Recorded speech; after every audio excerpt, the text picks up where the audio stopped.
Simpsons Index, an online spreadsheet that is also a podcast. This is the podcast. Coming to you out of SideQuest Studios, this is the Simpsons Index, episode 154. Hello out there, my name is Elliot Jay O'Neill, I'm your host, and here as always, except when he's not, is BT Calloway. No, hoi hoi. And crowd favourite and... Get at it down. Voted... Men want to be him and ladies want to love him. It's Daniel Rosewell. Oh, not Ricardo Bamba? Ricardo Suave. I'm Danny Rosewell. Danny Rosewell. And joining us for the Simpsons Index, of course, this is the podcast where we watch and review 3 episodes of The Simpsons at a time, but there's a twist. Each episode must come from a different decade. Who's our sponsor this week? Oh, man. You know what? When you need to sacrifice someone or sustain a vampire, try blood. You've already got plenty of it already in you. Landmines. Finally, the juggling toy for the whole family to enjoy. Grenades. When you need everyone to fuck off now. Acme's itching toothpaste. Oh, God, why? It itches! Do you want itchy teeth but can't be bothered with all that cocaine? And how else do? We start off by watching an episode from the HD era, and this was like one of 7 episodes from the HD era that was not in HD. This was season 20, episode 1, Sex, Pies, and Idiot Scrapes. First released in September of '08, it was directed by Lance Kramer, written by Kevin Curran, R.I.P. In this episode, Homer and Ned become a team of bail bondsman bounty hunter guys, and in the B story, Marge works at an erotic bakery. Guys, what'd you think? It was okay. I kind of liked it and also kind of didn't like it. I know, yeah. Isn't that weird? Mixed feels. Not weird at all. What about yourself? What did you think? I love so many parts of this episode, Yes. genuinely love. Yes. But I can't shake the feeling that this was a first draft that got put into production way too early. Yeah. Yeah. It's like a bad painting, but when you look at each dot that it's made out of good dots. Yes, each part is good, but the togetherness does not work. Ooh, it's a connect the dots done poorly. Hey, it's one of those like, pictures of naked Tomb Raider made up of naked pictures of... Keep going, man, keep going. Pictures of naked Tomb Raider made out of pictures of... Yeah, actually, it is. It's that Tomb Raider poster where she's got the weird fucking dinosaur neck. Yeah, that's bending around too much. Like, I'm pretty sure that's too far, but I'm not a neckologist. Let's hook into the question, Ed. Elliot, I have a question for you real quick. You know, as this entire episode begins with a St. Patrick's Day parade, as the most Irish person I know, were you offended? I have a feeling like I should have been, but I'm actually not versed enough in my history to know why. I did read in the Wikipedia that apparently this pissed off because of the IRA reference in it. Yeah. I mean, when did this come out? '08. '08. And I can't remember my history terribly well, but the IRA may have just calmed down. And it's like, thank God. Again, I almost liked it, but it felt maybe a little too soon. When he's just sees a bus of British tourists back in the day, we've been all over that. Oh, that was not cool. Nah. Well, yeah, especially because, with the looming Brexit, what's going to happen with the fucking 2 sides of Ireland, just as they fucking calmed the hell down. I didn't even like that Lisa and Biz went out of the way to kind of explain what the IRA is to the audience. Yeah. To the viewing audience, you who haven't heard of the 2 different sides of Ireland, Americans, there may be an interesting cultural history. Take note. Yeah, the 2 sides, the Catholics and the Protestants, represented by the Hulk and the Thing, respectively. No. The Cathys and the Protos. Yep. Yeah. So again, this is probably problematic. I wouldn't have a clue. But even with my proud Irish heritage, I did love the whole bit. Well, if it's a good gumming you're after, perhaps you'd like this lovely cabbage. Oh my God. I do like just a follow-up little dialogue of, oh, cabbage. At least it wasn't a potato. It still felt offensive, and I've got no Irish blood in me. Oh, but we could gum the frosting. Yeah, very good. Adorable Irish orphans. Why were there suddenly Irish orphans in spring? It doesn't matter. Why was an erotic baker looking after them? Still, this is exactly the thing where I'm first drafting because when you're writing this, you put in filler material and they're like, fuck it, it's St. Patrick's Day parade. But they kind of sell it. It's a bit of fun. It's just done quite, Oh, man. It's a refrigerator joke. It's funny if you don't look closely. Yeah. You know? A refrigerator. They're funny if you don't look closely. What's that big thing in the kitchen? Piss off.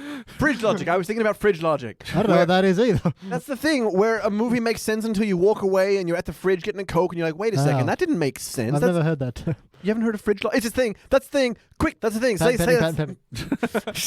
No, it's a thing. Yeah, no, I believe it. Just. I thought it was like you knew Indiana Jones 4 was going to be bad after the fridge scene. Oh my god. That's jumping the fridge. That's literally a term. Oh fuck. Wonderful. Danny Rosewell, what stands out to you for better or worse? You know what? I'm going to pull the big card. I really like the chicken fight scene. Yeah. I did. It was gorgeous. The extended parkour chase scene. Yeah, it was totally needless. It was clearly absurdist and like parody because obviously none of them knew parkour, were athletic, or able to do any of the things they did. But it knew it was being silly and went full hog. Suddenly they were leaned 100% into it. Yeah, suddenly they were Matrix parkour experts from fucking Expendables or Fast and Furious 12. It was 100% sold for me when like Homer gets in the elevator, Ned starts cartwheeling up the stairs. Yes. Cuts to Homer, who's still parkouring in the elevator because he just can't stop. Oh, it's so good. Like it's so bad. Yeah. It feels 100% like someone's watched Casino Royale the last night. It was like, guys, parkour. But I think they landed it, yeah. That's it. I think they escalate it correctly as well. Starting out, they're doing basic parkour, and you're like, yep. Then all of a sudden, they go through the barn, and it's like, parkour. Yes. And then they're just jumping across various cars and... Yeah. I thought that was really cool. I thought it was a chicken fight, which, of course, is the famously, like, overdone thing that they do again and again and again. Family Guy, there's a chicken fight scene that goes for like 27 minutes. Yep. No, the first one went for like 3 minutes. Then they did like a 10-minute one. Then they did like a 6 hours of nothing but amazing chicken fight scene. The miniseries. Yeah. Oh, dude, because I watched the Simpsons guy recently, the Family Guy Simpsons crossover, because, you know, it's getting to the point where we probably have to do it in the podcast soon. And part 2, literally half of it is Homer and Peter doing a chicken fight. Yeah, of course it is. And that's Family Guy's bits. I mean, yes, the cutaway thing. But the other thing is sticking on a joke so long it's not funny, and then so long that it's funny again, and then so long that it's not funny again. Like, I mean, when he stubs his knee and he's just like, I should stick on this for 35 minutes. Hang on a second. But no, I felt like it went through the correct amount of escalations, because after the horse, you got like them jumping planets and it zoom out. And it's, The planetarium. Yeah. Like, that was the moment when I was like, oh, God, it is going absurdist. And then it pulls back, and it's not really absurdist, but it's also being ridiculous. They're still jumping planet to planet like they're crazy Kung Fu master experts without neither of them stopping to be like, wow, I can't believe I made that jump. Yeah, because the second they acknowledge that, it would ruin it. I'm really glad they had the bit at the end with the classic, I'm climbing the red girder beams, I'm leaping onto the one that's on a crane somehow. Classic action movie bit. Yeah, you need the moving girders stuff.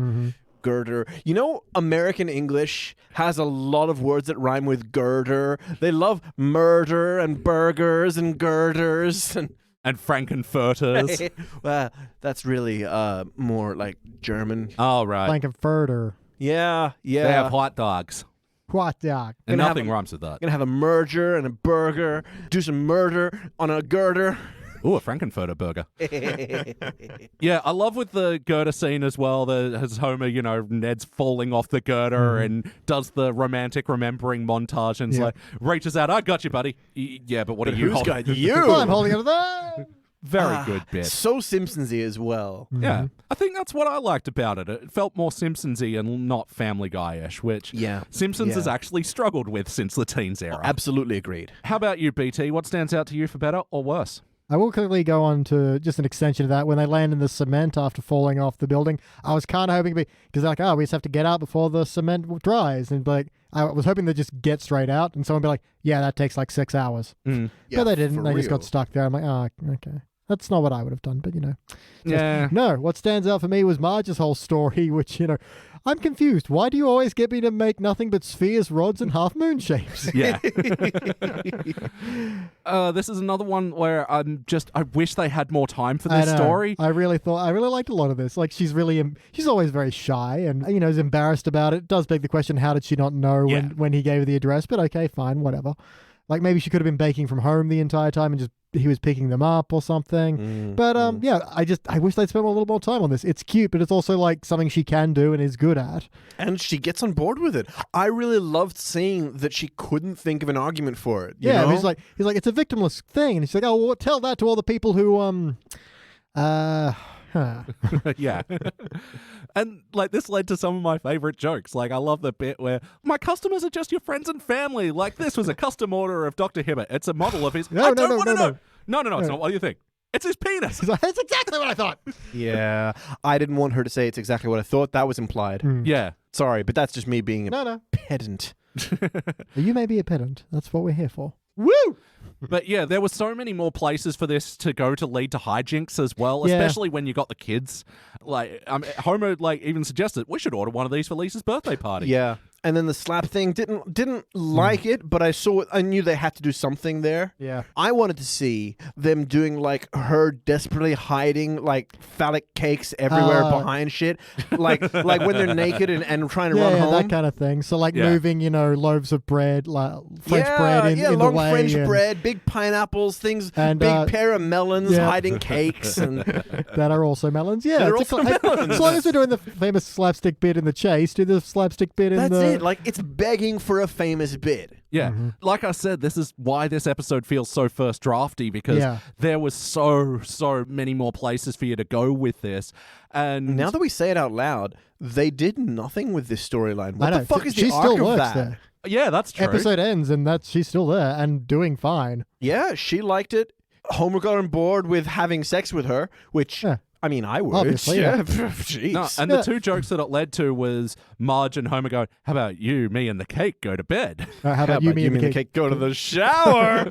Hey-o. Awesome joke. But the bad joke that it led to was Homer almost running down Selma, who's got the cake, who ends up in Skinner's Yeah. house, where it's meant to be a Chalmers not expecting it joke. Yep, that was good. That was But then fine. he kind of clocks what's going on when Agnes is like, I'm coming downstairs, I'm going to look at what you're doing. And he's like, fuck were they we'll doing have there? to eat from both sides and we'll know we're safe when we kiss. fuck was that? Yeah, What the hell is the point? I don't know. It was almost like a Is he reprise coming of on to steamed him? hams. No, they were just like, Yeah. we have to hide this from your mother, even though I thought this was the cake you made for me, and I'm bailing. It was weird. No, He's coming on to him. Chalmers is trying to fuck Skinner. I I'm mean, putting it out there. Hot take, but it's a steamy take. I know it's a very hot take. He wants to steam his hams. What do you think kind of cake that Despite was? the fact his hams are obviously Was it grilled. like a double-ended dildo cake? I mean, Oh, Yes. because she was That's asking why they were them- both sticking it in their mouths until their lips meet in the middle. Lips meet in the middle. Well, Selma earlier in the episode was asking the erotic baker about a highly suggestive cannoli. yeah. Oh, this is the point in the episode where I'd like to say, "Hi, Elliot's mom." Who's now apparently listening to these? Hey, mom. Yep. Okay, so we have the big double-ended dildo. Huge, like massive, And dislocate Chalmers, your jaw. so Chalmers and Skinner have to desperately fit it Just down both their cram it throats in. at once, right? Just no time for chewing. All That's it. swallow. And it's clear to the audience that Chalmers is trying to fuck Skinner. Not Senior, he's done that just already. slowly It- locking eyes as they just chow down, Yeah. getting closer and closer until finally their lips touch. And Agnes And walks both down their and throats throws her are arm just and says, "I stuffed knew it. I know with- you're finally happy." An Aurora Borealis. Play count. How many times before today have you seen this episode? Never. Weird, because I swear I know some jokes from this, so maybe it was in a trailer or something. You know what? Cannoli is a really delicious baked good. Oh, yeah, they're fucking fantastic. love So cannolis. yeah, we good, got some man. good cannolis in New York. That's yeah, right. you gotta say cannoli like Yeah, cannoli. cannoli. Because we went to, what's his name? Chef Buddy. Yeah. Cake Boss. Cake Boss. Wow, Yeah. you went to a celebrity bakery? Yeah, man. Well, kind of. Wow. We went to a franchise Yeah. of it. We didn't go to Hoboken, No. Ooh. Hoboken, where you get the real cannolis. and you can forget about it. Because it's in New Jersey. That's why you didn't remember to go? You forgot about it. Fuck you. Yeah, look, I've seen this episode a bunch. Season 20 was fast-tracked to DVD in Aut 8, and yeah, I lapped it up, and this is the first episode on the first disc, so Yeah. yeah. Wackiness. Yeah. We already mentioned the parkour running. so- Parkour. Wasn't the only one. They had the montage to Electric Avenue of them taking in all the Bale people. Yeah, it was a weird song choice. Like, I know it's got like a lyric of like, oh, these bad And then they people. got bored with Electric Avenue and they went to Batman. Oh, that was in the other montage. Yeah. But no, Electric Avenue because of the taser. Oh, right, of course. There was some wackiness there. That was a little bit like when Homer had a gun and was like opening beers with it and stuff, and here he's heating up coffee and toasting croissants. But yeah, I liked those jokes, but then the joke about him putting it in his crotch, it was just like, well, we know where this is going. Yeah. Yeah. But then later on in the montage where he's like, he goes to taser Dredrick Tatum. And it's out of battery. Yeah, and he has to put it on the charger. And just waiting, yeah. Very good. Any other wacky moments? Yeah, some of the other bounty hunters. One was a bear using a raccoon as nunchucks. Yep, that was pretty and rad. one was the machine gun-legged girl out of Planet Terror. So Yep, that's yep. Oh. And some sort of evil surgeon with a chainsaw. Yeah. That's cool. That's cool. It looked cool. like a relative of Dr. Colossus. Mm-hmm. The Dr. Colossus conspiracy continues. Dr. Colossus Jr. Or Senior. Ooh. Professor Colossus. Yeah, we kind of went all over the wacky moments already with the Irish. I mean, Homer Sympathetic. drives a car into a train. Yeah, he drives a car into a fucking train. Not just a train, but it looked like monorail, like it was raised up above the street level, right? Yep. And they don't show how he got up there or how they get back down from up there. Also, then they called it a subway, which seemed like an odd choice for a sky rail. And yeah, it was right before he starts bagging Fat Tony. Yeah. What do we think about the bagging in this? Bagging. Oh, like I thought you meant Too like much making... bagging. You know, Yeah, that's an Australian yeah, slang. It's yeah, not. It yeah. doesn't translate. For our international listeners, bagging means to pay out or make fun of. As opposed to bags, which is like our version of shotgun. We're a complicated language. We love our bags. Yeah. I was not comfortable with the bags in this. Like, Yeah. the first one, I was like, whoa, hey, no, that's not cool. He's going to teach children. This is a family show. Whoa, hey. Look, man, it is. It is a family show. Mm-hmm. He pulled it off Snake before Snake died, and Flanders is like, careful, he could have died. And Homer's like, yeah, I know. I'm Yeah, Homer. so like lesson to the children there, but at the same time, nope, not nearly enough. Mm-hmm. And then he's just like, hey, I love to stick bags over people's heads. It's my thing now. Yeah. And then he tries to bail out of a conversation by bagging himself. Successfully. For real, man. That's like if Bart's thing was sticking a shiv into your kidneys a couple of times. I don't want to go to school, Shiv Kidney. Yay. Hey, you know, Bart, you could have killed someone like that. Yeah, but he's Forget alive. about it. Hey, forget about it.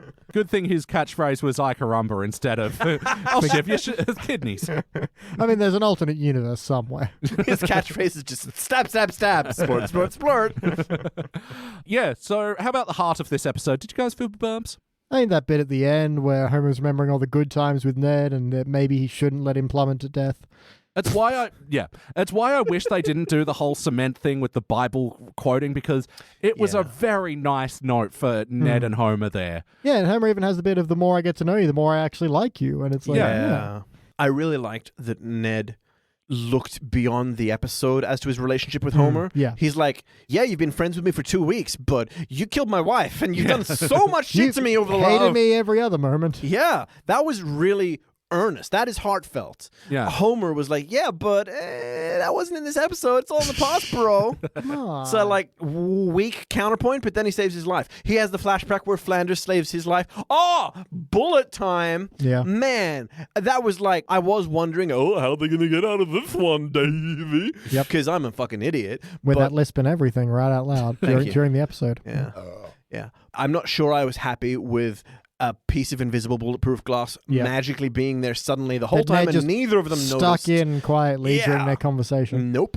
And yeah, why would he stick it that way? There was only wall on the other side. There wasn't another person holding it. And second, if you're only holding it on one side, wouldn't the bullet just like smash the glass into Homer's face and break his nose? It would. Wouldn't it? That's how physics works. Thank you. I think It was convenient. yes. And that's sort of a problem with a lot of this episode is that the plot points, although they're the correct way to go, they feel too convenient. yes. Well, how convenient. Like they haven't been second drafted into better Yeah. plot points. Yes. Well, because, they go from that moment of Homer...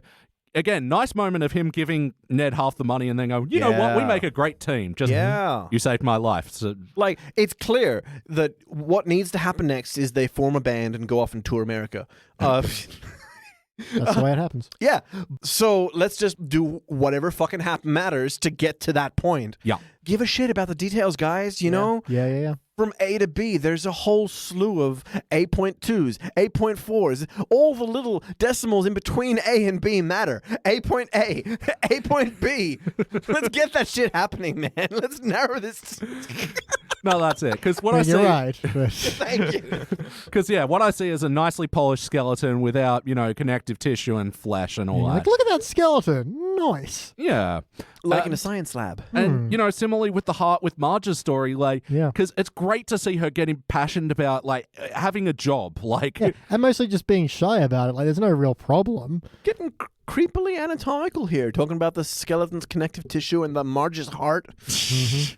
And the wang she keeps cooking. I know. Because, she is a talented food maker and she's got pride in her work. So That's right. And she is an experienced lady when it comes to anatomy. Oh, yeah. She knows. She's seen Michelangelo's David. Oi, Mike, show us your David. Yeah, so there was way more places for the heart to go with Marge's story that just unfortunately didn't. Well, just anywhere. I was very bummed we didn't get more of that. Yeah, because Homer and Ned stuff, all nice. And especially, oh my God, I adore when they're in the car on the stakeout. And it's like, how about some music? I don't think we have the same taste in music. I like AC/DC. He's like, I like ADBC. ADBC. They're cheap as Kindly Christian. deeds done for free. I Kindly deeds and they're done for free. I like the idea of them bonding over a mutual love of corny music. I love how earnestly Homer just gets into the Christian version. It's still catchy. I'm down. I'm down a clown. Yeah. He's down to fool around with. he's Flanders. never been a lyrics guy. No, that's it. But I feel like they sat on those 4 words for way too long. They did 12 lines of that, man. It just kept going. It's the chorus, and Homer's not going to know the rest. Yeah, but there's one line in the whole song. Yeah. They said it X times because, and we get it. I know what the next line's going to be. It's going to be kindly deeds done with sheep. Nope, that's not right. Well, it could still apply to the Bible. Sure. There's lots of Ugh. shepherds and sheep sure. going on in that. And But they're very kindly. What other AC/DC, ADBC Oh, wow. parodies could there be? Personally, I didn't want AC/DC to be the thing. That didn't feel stakeouty enough. It should have been like a Pink Panther-y thing, you know? It should have been... He's like, we need some stakeout music. I wanted stakeout music. I didn't want AC/DC covers. That was just like, hey, guys, what's going to be funny to turn into Christian music? That's nothing to do with a stakeout. Because I'm Jesus, see. I'm that holy guy. Piss off! But, yeah, heaven's bells. Hey. Yeah. That's got off the top of my head. This guy. This guy. Anyway, you get my point. AC/DC is the wrong band for staying quiet and stakeout. You need Yeah, sure. or putting shitty lyrics to Mission Impossible or something. Yep. But ultimately, did this feel like an episode of The Simpsons? Surprisingly, it did to me. Yeah. It was quite well paced. It was really packed full of jokes that were sharp. They didn't take too many bites at most of the apples, and it really rolled along. And it had 2 distinct plots. Often they give up on the 2-plot thing when they're just in the HD era trying to cram sometimes jokes they're into a vehicle. Well, Homer has a job now. Fuck off the B plot. For real. And I will say, again, I like the structure of this episode. I like, the plots branching from the original origin point, and then the way Homer getting arrested at the rally, actually made sense. Hold on, I'm rapping. Yes. It came back and it was a point, to Bam. Homer, being... I know that called up to Simpsons jail. are almost famous now for their first act misdirect thing, but that's also the thing that I hate the most about The Simpsons. We've all talked about it before, but how their later era has become synonymous with having the big first act misdirect. Yeah. And you just write off 5 to 7 minutes out of 20 and just waste that shit. When their early ones are so cohesively story driven. It's great to see that first act come back again and tie into the rest of this thing. And be the major pop point and why, Absolutely. Ned is, chasing after Homer. It meant was something. great. They didn't just fake out and be all Homer did something at some point. No, it's his bail bond they clearly set up at the beginning. A whole lot of rosary. Hey. Yeah, this guy. Yeah, that was good. That was good. But I still think it should have been Pink Panther-y and Mission Impossible. Yeah. I know what you mean, but still. Yeah. Coming up with ADBC songs might be... Loving it. I'm loving it. So yes, no, would you watch this one again? I would watch this one again. I think I would, actually. Put it in a playlist then. Oh, well, I mean, will. Cakes. Homer, Ned teams Yeah, ups. Homer Ned buddy romps. St. Patrick's Day, put this with the Beer Baron episode. Yep. Yeah, in fact, not just Sir Patrick's, but like no booze, non-alcoholism. Oh, that's right. That was a weird non-point for this episode. Which could lead it to when Barney quits drinking or when Homer quits drinking. Oh my God, please stop touching the microphone you're not stand. loving I'm it? going to kill come on, you. It's so fun. I will fucking... There's a micro stand over there you could play with. It's the equivalent of We got that a perfectly cake good microphone stand for you to ruin. Yeah. Micro stand. We need you to get you like a fidget toy that's just a small stand. No, it's not fun if it's not annoying him. It's all about watching his eyes twitch. As I'm trying to describe with my eyes, to leave the fucking stand alone. To the right of the monitor, to the left of the beer cans are the... the green thing that's like a bunch of cables. It's a fidget toy. So this is my point And where it's I'd a like to quiet say... fidget toy. I mean, as long as he doesn't do that. It's a quiet toy as long as he doesn't make noise with it. You've as got long as he to doesn't hold it gain up to the boost mic. that sample. It's pretty funny. Yeah. It's a good bit. It lands. So, BT, what would you like to change about this episode? Man, just toss out some of those jokes that go on. That Skinner's Chalmers thing doesn't go anywhere, and give us more Marge, because I think a lot of the Homer Ned stuff largely works. A few extended jokes that kind of don't, but What if instead of tossing out the Skinner Chalmers bit, you end up with them making out, like Just what the arms around internet each other wants. frantic, and you hold on it for just slightly You made too that long. point before when they were talking about deep throating each other or whatever the fuck you said. When we were saying hi to your mom. That bit. yeah, we've covered that. Oh, no, that was it did nothing for anybody. Or if you have to do it, make it quickly. Like Skinner's all, oh, well, if you thought that food was good, wait until dessert. Why, Skinner, this is the first time I've liked you in 20 years. I'll just close my eyes and wait for you to present the cake in front of me. Which is such a weird lead up if your out is going to be him helping him, I know. not hide it from Agnes. It's dumb. Clearly should have cut at the cake landing there. You didn't need the second bite of the apple. No. Mm-hmm. How about you, Danny? What would you like to change? Personally, I'd scrap the Ireland stuff and find a different riot to get them into bounty hunting. Just because it felt like a strangely all you need is political and sensitive issue to... All you need is Homer gets in trouble and Marge offers a cupcake to someone. And that's all you need. But I do like the one incident launched both plot lines. Oh, no, I like it. That is Mechanically, a concept. Mechanically, it was great. But it's just didn't make me comfortable, and the Irishness, you might say, doesn't necessarily contribute anything to the rest of the storyline. No. It didn't have to be Ireland for any reason at all. No, and that was some of the most stupid material of the two leprechauns fighting, fucking Hulk and the Thing. What the hell are we doing here? It's green Mulk. and orange. Sorry, man. Mulk. They did, the Palport fucking version. And the couple of float jokes as well. Here's all the straight Catholic priests. Two. And then the small Irish family's got 20 of them. There's nothing good about this. It's just offending people needlessly. Yeah, and I'm not offended as an Irishman. I'm just offended as a fan of comedy. Man, I'm not Irish or Catholic, and I'm offended. Or I'm not even Protestant. human. Are you offended, though? I'm not sure. He's gauged by our general response that he should be, so he's just going along with it. It's very confusing this age of Twitter. And look, as for what I'd change, it's just going to be repeating the things. This thing, it just needs 3 more passes, honestly. Yeah. And this is an episode that I adore because I adore the plot beats. It's just the execution that I'm not a fan of. Guest stars of the episode: Julia Louis-Dreyfus returns as Gorgeous. Gloria for That no girl. particular For like reason. 2 lines. She does nothing. Was charming Irish sex captain? He wasn't. He was anyone. nobody. There's nobody. Just Hank Azaria. But playing Lucky Jim, the bail bondsman, was Robert Forster. Why? R.I.P. He died last year.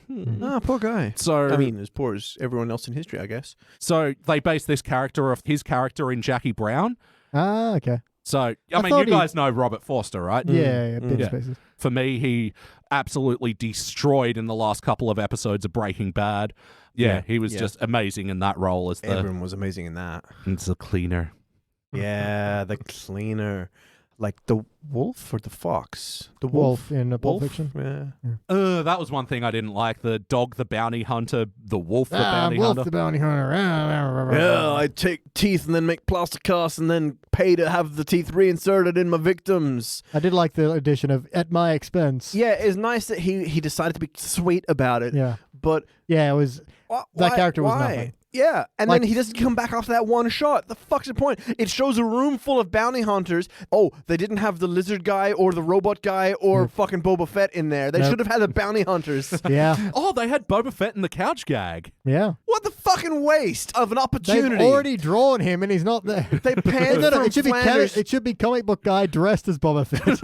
Yeah, I'm on board. I'm on board. Yes. But also, surely Wolf would have been there.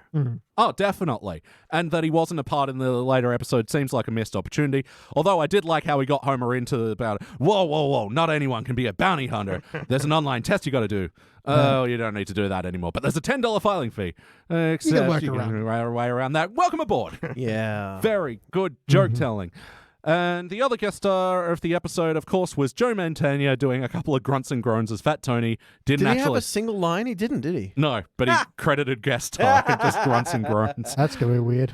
BT, we're here. Do you have any other notes? I do indeed. I do like when Marge is like, wow, selling cakes. How will my life be like then? Image bubble of like pulls up in front of the school and the kid's like, oh, what's with the boxes in the back? They're cakes. Okay, bye. Yeah. Yeah, that was great. It's like, how accurate. It's classic Marge's understated fantasies as well. Yeah. It's just accurate. I like Yeah, she's got humble dreams, that girl. it. Beautiful. She doesn't have unrealistic fantasies like her and Ned being Batman campy 60s version. Yeah. I do like when, during the montage, Ned rings the doorbell and Homer's waiting on the roof to jump on the guy and then just over jumps. Oh, that was good. That I got did- a big yeah. laugh from the room. Yeah. And Ned's expletive, kitten whiskers. Yes, absolutely. Do you have any other notes, Danny? You know, I actually took a note or two down today. I thought I'd start trying. What? I thought I'd What? test it out. What? I didn't like it. I I don't like it. This makes no sense. as I look down to write things, I'm not watching and taking it in. The experience becomes like, Broken and fragmented, I know. that's it, man. It's like those guys at concerts that record the fireworks. When do you ever fucking watch the fireworks on your phone? Look, he took the time to record it. I will take the time to I got watch as far as booze free, no booze. I've made that joke already. Oh, sad Danny Boy theme. When they did the sad theme leading in the court, it was Danny Boy. It wasn't the Simpsons theme on the strings. That was kind of nice. Although I did hate Lisa sings Touralure and everyone's like, I oh, yeah. I Fiddly was diddly didn't like that. really thinking other episode was going to suck at that point, but luckily it got better. Yeah. So I would definitely scrap the. Oh, back to. Hey, Danny, what would you change about the thing? Oh, well, I'm glad you asked me that. We didn't really address that Marge's arc doesn't have a cap to it. There's no, like, end to that. And now that I think about it, I'm not really I mean, there's happy. no cap, there is a bell end. Hubba, hubba. Ayo. My other hand was holding the notebook, so I had to snap for that. So I'm not quite sure how I'd wrap that up. It ends with them having lots of sex, which is great. Sure, why not? Yeah. But I feel like there's got to be a way to either get her out of the job or like just address that she's going to be staying in that from now on. I mean, it can be simple as the bakery gets shut down because the guy running it was doing something, was putting cocaine in the icing. Yeah. Something that isn't her fault, but that shuts the place He had to down. get taken in bail bonds. There we go. Yeah, okay. Bail bonds, tie that shit together. This guy gets how to script right. I was thinking like her two sisters have come in and been all like horny over the cakes. Oh, they're Maybe all she like sees her pounding her for sister. discounts. Yeah. Or maybe, yeah, she just gets to know the town too well. It's like, I like this job, but now I've seen That's too it. many replicas. I didn't and want I to know know what how many my people sisters That's like that thing. replica vaginas look I like. didn't want to know what kind of cannolis my sisters were ordering, okay? It's like now whole, I know. I can Just never picture undo it. everybody naked, but she starts seeing everyone in the town like It's- as yes. frosting. I'm enjoying this. I'm enjoying this. Sees like Lindsay Nagel and little It's like cherries on her nipples and shit. curse of being the priest, hearing everyone's confessions. Yeah, and had never been able to tell anyone. Yeah. Sweet, delicious confessions. Okay, that's a bit better. The other thing is that like Homer and Ned have their reunition, but then they land in the thing. They don't really wrap up the whole like arresting arc and stuff. No. I don't really like that. That doesn't end well either. It's time for my final notes. Now it's time, and now it's time for his final notes. Elliot's Final notes. We're getting soulful now. I didn't know that. Not many, but one of the stores outside a view of the Leftorium was just vinegar. I enjoyed that. What does it sell? Who knows, man? Haircuts. I like the way he rolls up a pizza. I'll have to try that sometime. I thought it was cool, but then they spent slightly too long pointing it out and then Yeah. explaining you have to roll it from the tip, not from the side. And then he tries and he couldn't quite do it. And he's like, no, let me And do we it for you. could And have then, been watching Marge baking erotic cakes instead. for real, man. Different kind of tip. Oh, we should have done like a I found the bell right after the bell end joke, by the way. Ah! You got to set it on something. Hey! Back to what does Daniel want to add? I want to add like you know the Dexter intro where he's like kneading dough and it It's looks meant to look like murder. Yeah, but it looks sexy. Yeah. It's like a I sexy feel like you've kneading dough and misunderstood baking. Dexter. Not Dexter. That's the porn parody, Sexter. Hey! It's time to rank this thing. On the Simpsons Index, we rank using our 6-point scale, which starts down the bottom at failure. Maybe you should just... meh. You give it a participant, but for the positive rankings, you got okay bronze, good silver, excellent gold, but for the best of the very best, you give cubic zirconia. Let me go first. I'm going to show you how it's done. Look, my... I am right on that bronze and silver border. I flipped a coin and it landed on its fucking side. You need to buy new coins. Yeah, they With shouldn't the do old that. coins, I suppose. Look, I think against my better judgment, I'm actually going to go with silver on this. And it's just because, like, the strength of some of the plot ideas carry this so much that override the bad things for me. So that's where I'm landing, BT. Yeah, as much as I want to see some plot improvements in this one, I don't feel like it's squandered. It's not 100% its potential, but I still had a pretty good time and got way more laughs out of it than I thought. So I think maybe it's just the commitment to the bit and the commitment to her jokes. I am going to go with a bronze. I'm a little surprised as well, but hey, I had a good time. Were you on the bronze participant border? Yeah. How about you, Danny? You know, We've had a lot of fun here today. But we need to talk about erotic cakes. I was pleasantly surprised by this episode, especially considering it's from like season 28 or something. 20. Doesn't matter. This doesn't matter. It starts with a 20. It gets irrelevant after Yeah, that. pretty much. For real, man. I sat there watching it in its hand-drawn glory, and it didn't feel HD, and the pacing was fast and clean and funny and kept me captivated. It was by no means a perfect episode, but for what it was, I was really surprised. It could have been like a season, well, maybe like 12 or 13 or something, but definitely so much better than I was expecting. I'm going to go silver as well. All right, and averaging out, this will be a dull silver. Perfect. This will be the first episode from season 20 to be nominated a dull silver, but it'll be joining some of our highest rated episodes from the HD era. Oh my God. What does that include? I mean, the highest rated HD era episode is dull gold, so, it's not that exciting. But included in that is 500 Keys. Oh, yes. Oh, yes. Oh, that one. The Nedliest Catch, which was a great episode, and then the internet ended it. Yep. Yep. And also Yep. Treehouse of Horror 23. That's the one that begins with like the Mayans and has that hole that's yeah. swallowing the world. Yeah, and, yeah. What? You, me, What? Phil, and Jimmy did that one, didn't we? Yeah, we had a good time with that one. A dull silver time, in fact. Yes. Why say I wasn't invited? Oh. Yes. I got a shocking thing to reveal.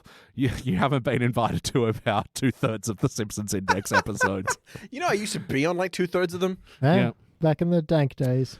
Back in the dank. Yeah. It was a monster dank. We the beers we drank. It kind of stank. Ships we sang.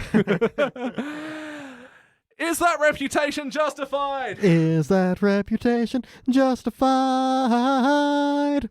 Fucking bringing the I soul was today. inspired by I'm Danny Rosewell. Danny Rosewell.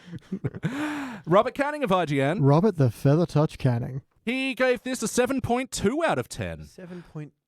But interestingly, IGN have announced that this year they're going to get rid of their decimal ranking. Really? So what, it just has to be a solid number? Straight numbers. Well, 7.2 is technically a rank out of 100 that's pretending it's not. Yeah, true. Definitely. He said it's a decent, fun start to the 20th season. Wait, is this episode 1? Yeah. Wow. This is actually, this is literally the first episode of the HD era. Wow. And it's not in HD. Wow. Poppin' fresh. Why did they call it that then? I know. Stands for hard drive. All right, guys, that does it for the HD Well, we have to watch them era. after we torrent it. Yeah, no, I get it. Legally torrented. Legally. Yes. Not anymore, not with Disney Plus, except for season 30 and 31, which we haven't added there. Oh, right. So sad. Still doing some torrenting. Legal torrenting. Legal sharing. And that does it for the HD era. Now we're moving to the teens era, where we're going to watch an episode called Jaws Wired Shut. I had my jaws wired shut once. Yeah. Interesting. It's almost like I picked this episode exclusively for your appearance. And your, knowledge firsthand. First mouth. I mean, I've only been on like 100 other episodes. You've had your chances. Each which, picked based on ailments that you've had. I've always wondered if there was a theme. Yeah. I'm waiting for that heart attack that you're going to have so we can do Homer's heart attack with you. God. Oh, God. And my kidney transplant. No, we've done that one. Yep. Do I still have both my kidneys? Well, we'll look under your chair and see. When we come back.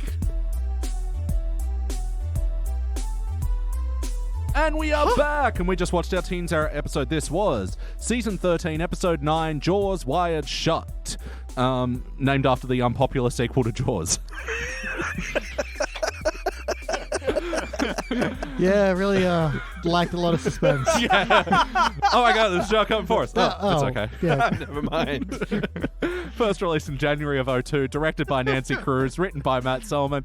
In this episode, Homer gets his jaws wide shut, but he learns the value of shutting up. Guys, what'd you think? I remember this one being more fun. I'm a little sad. I really enjoyed the first half, and it's sort of fizzled out. Yeah, the ending to this is pretty...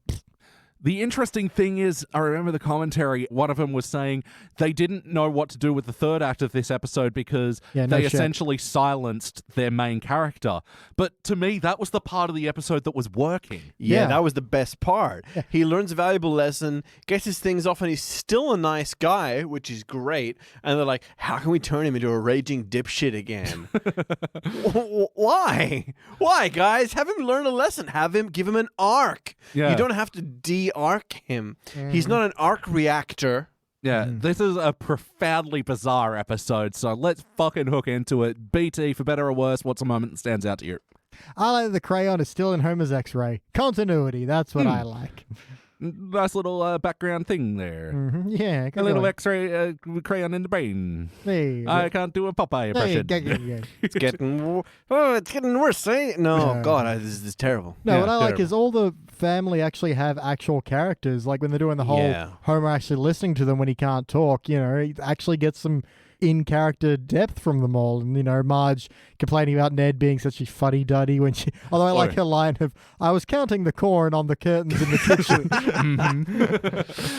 Pardon me, French, but Flanders is a goofy doofy. Yeah. And then Lisa bitching about Ralph because, they're trying to play a game and Ralph is all, I'm Ralph. I can do whatever I want over here. I can do a somersault. What I love about this is a Ralph... in James Earl Ralph, please. I can do a somersault.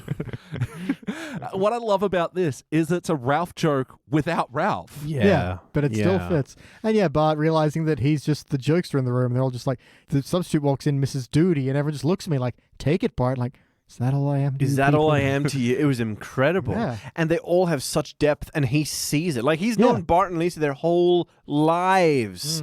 And he's actually seeing new things. He's seeing more of them than he's ever seen before. Same with Marge. And yet he's getting to know her better, and all it took was him shutting the fuck up. Yeah. So you out there, try shutting the fuck up. Take it from us, podcasters. But also that he takes this moment to participate in activities. He's feeding a baby. He's building a model with Bart. I do love that. They haven't exactly coordinated. The model bit. How good was the model bit? I think that got a good laugh from the room.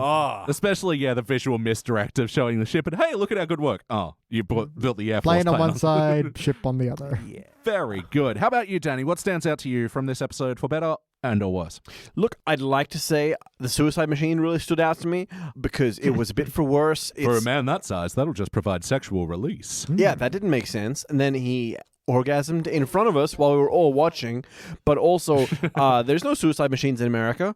Why was that there? What was that there? What was that there for? When did this come out? 2002. Okay, yeah, the whole Kevorkian thing was kind of over by then. Yeah. Do you know he released a jazz album? Kevorkian? Oh my God. You're shitting me. It was a question in Fibbage. Fuck. Wow. Was he like jamming with the Grateful Dead? Oh my God. Delayed reaction. Sorry, no, that was amazing. That was amazing. That was originally a laugh of, what the fuck are you talking about? Oh, I get it. Yeah. That catch-up laugh. Yeah. Loving it. All the more Tastes powerful. like ketchup. Mm-hmm.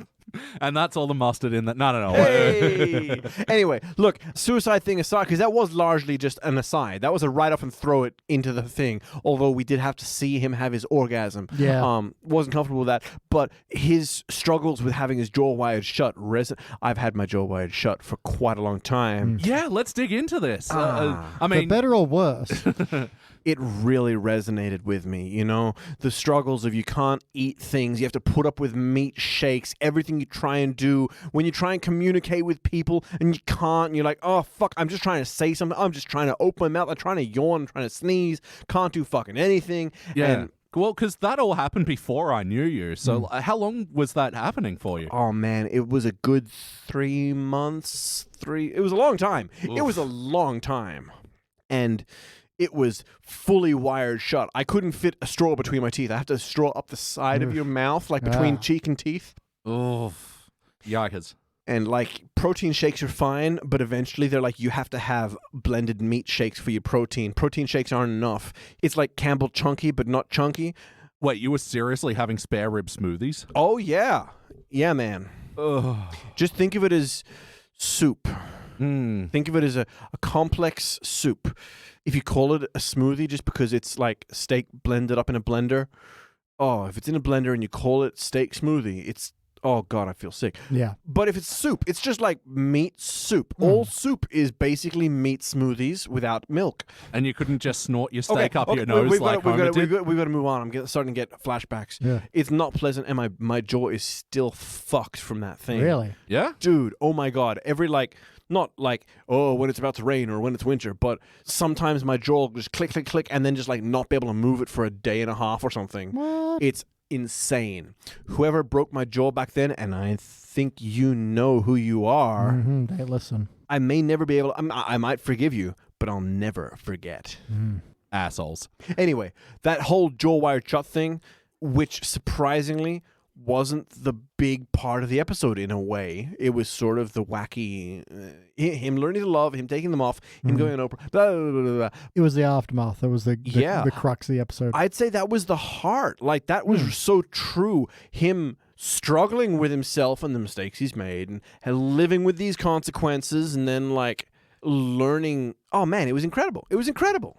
Yeah, and it's kind of why I'm so bummed at the back half of this episode for bailing out of that. It fucking bailed. Because there is something powerful about taking your loudmouth character and nerfing him like that. Seriously. And that's what stands out to me in that, in this watch, they clearly didn't fucking know how to end this episode anyway. Yeah. But you're right. It was huge. Like, it felt special and unique and powerful. Taking the loudest, most talkative, obnoxious character and silencing him like that was amazing. And when he was writing, he wasn't being obnoxious or anything. Like, he only had so much chalkboard space, sure, but he was a changed man. Yeah, he was asking how Marge's day was and listening to everyone's problems. It was incredible. And what I've only just realized is they even have a template here that they've done before they could have copied if they wanted to land this heart, which is when Homer stops drinking and first it's for a court order. Yeah. And that ends with him choosing not to drink and spend the evening with Marge. Do the same thing here and have him choose to listen. Yeah. And that's how you land that heart. Because it felt like they were rushing to this end with Marge needing excitement in the house. I mean, now that's that not bad, but the whole Popeye was parody... Rushed, though, man. Yeah, like, yeah.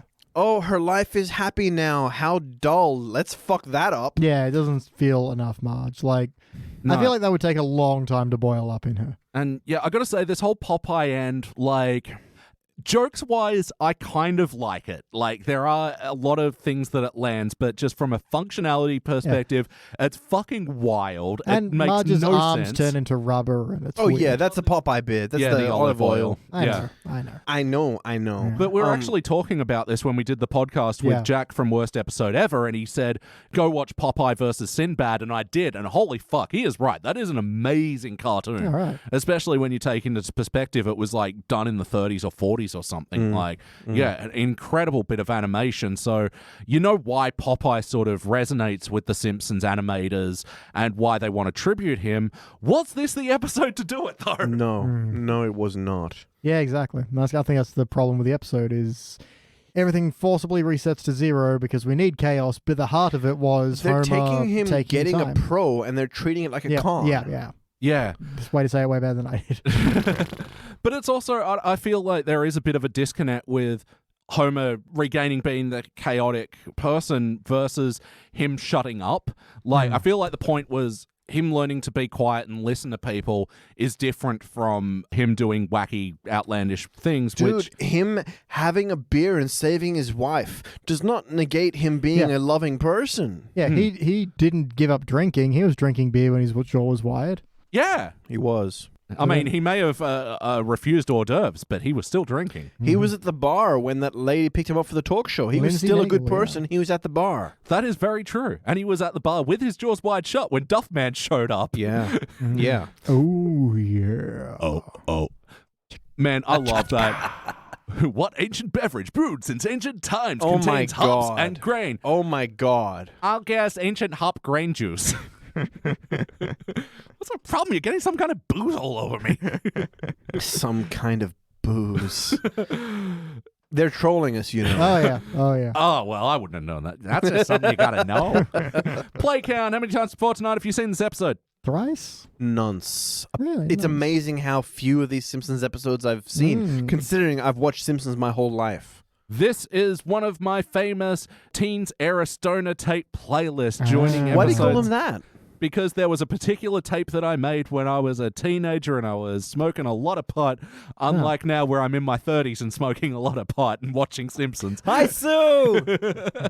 She doesn't know. I mean, she knows. I don't think she knows what pot is. It's not like she grew up in the 60s or nothing. It's not like she grew up with you around. Yeah. Sitting there going, they think they don't know, and then they put their bongs in the dishwasher. It's funny because it's kind of true. But yeah, I had this playlist, VHS tape with like Simpsons Tall Tales, Trilogy of Error, and, you know, the Homer doing weed episode.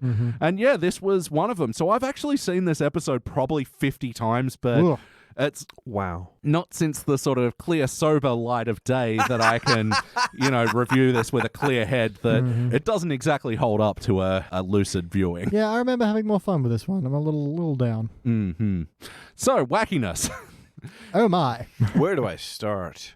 Oh, right at the start. Ushers have a let's- giant Kit Kat that they distribute in emergencies. Yeah. Yeah, I liked the movie bit in this Oh, yeah. one. A lot of fun to be had there. Yeah. How many titles of movies did we catch? I saw Air Chud. Nice. I know.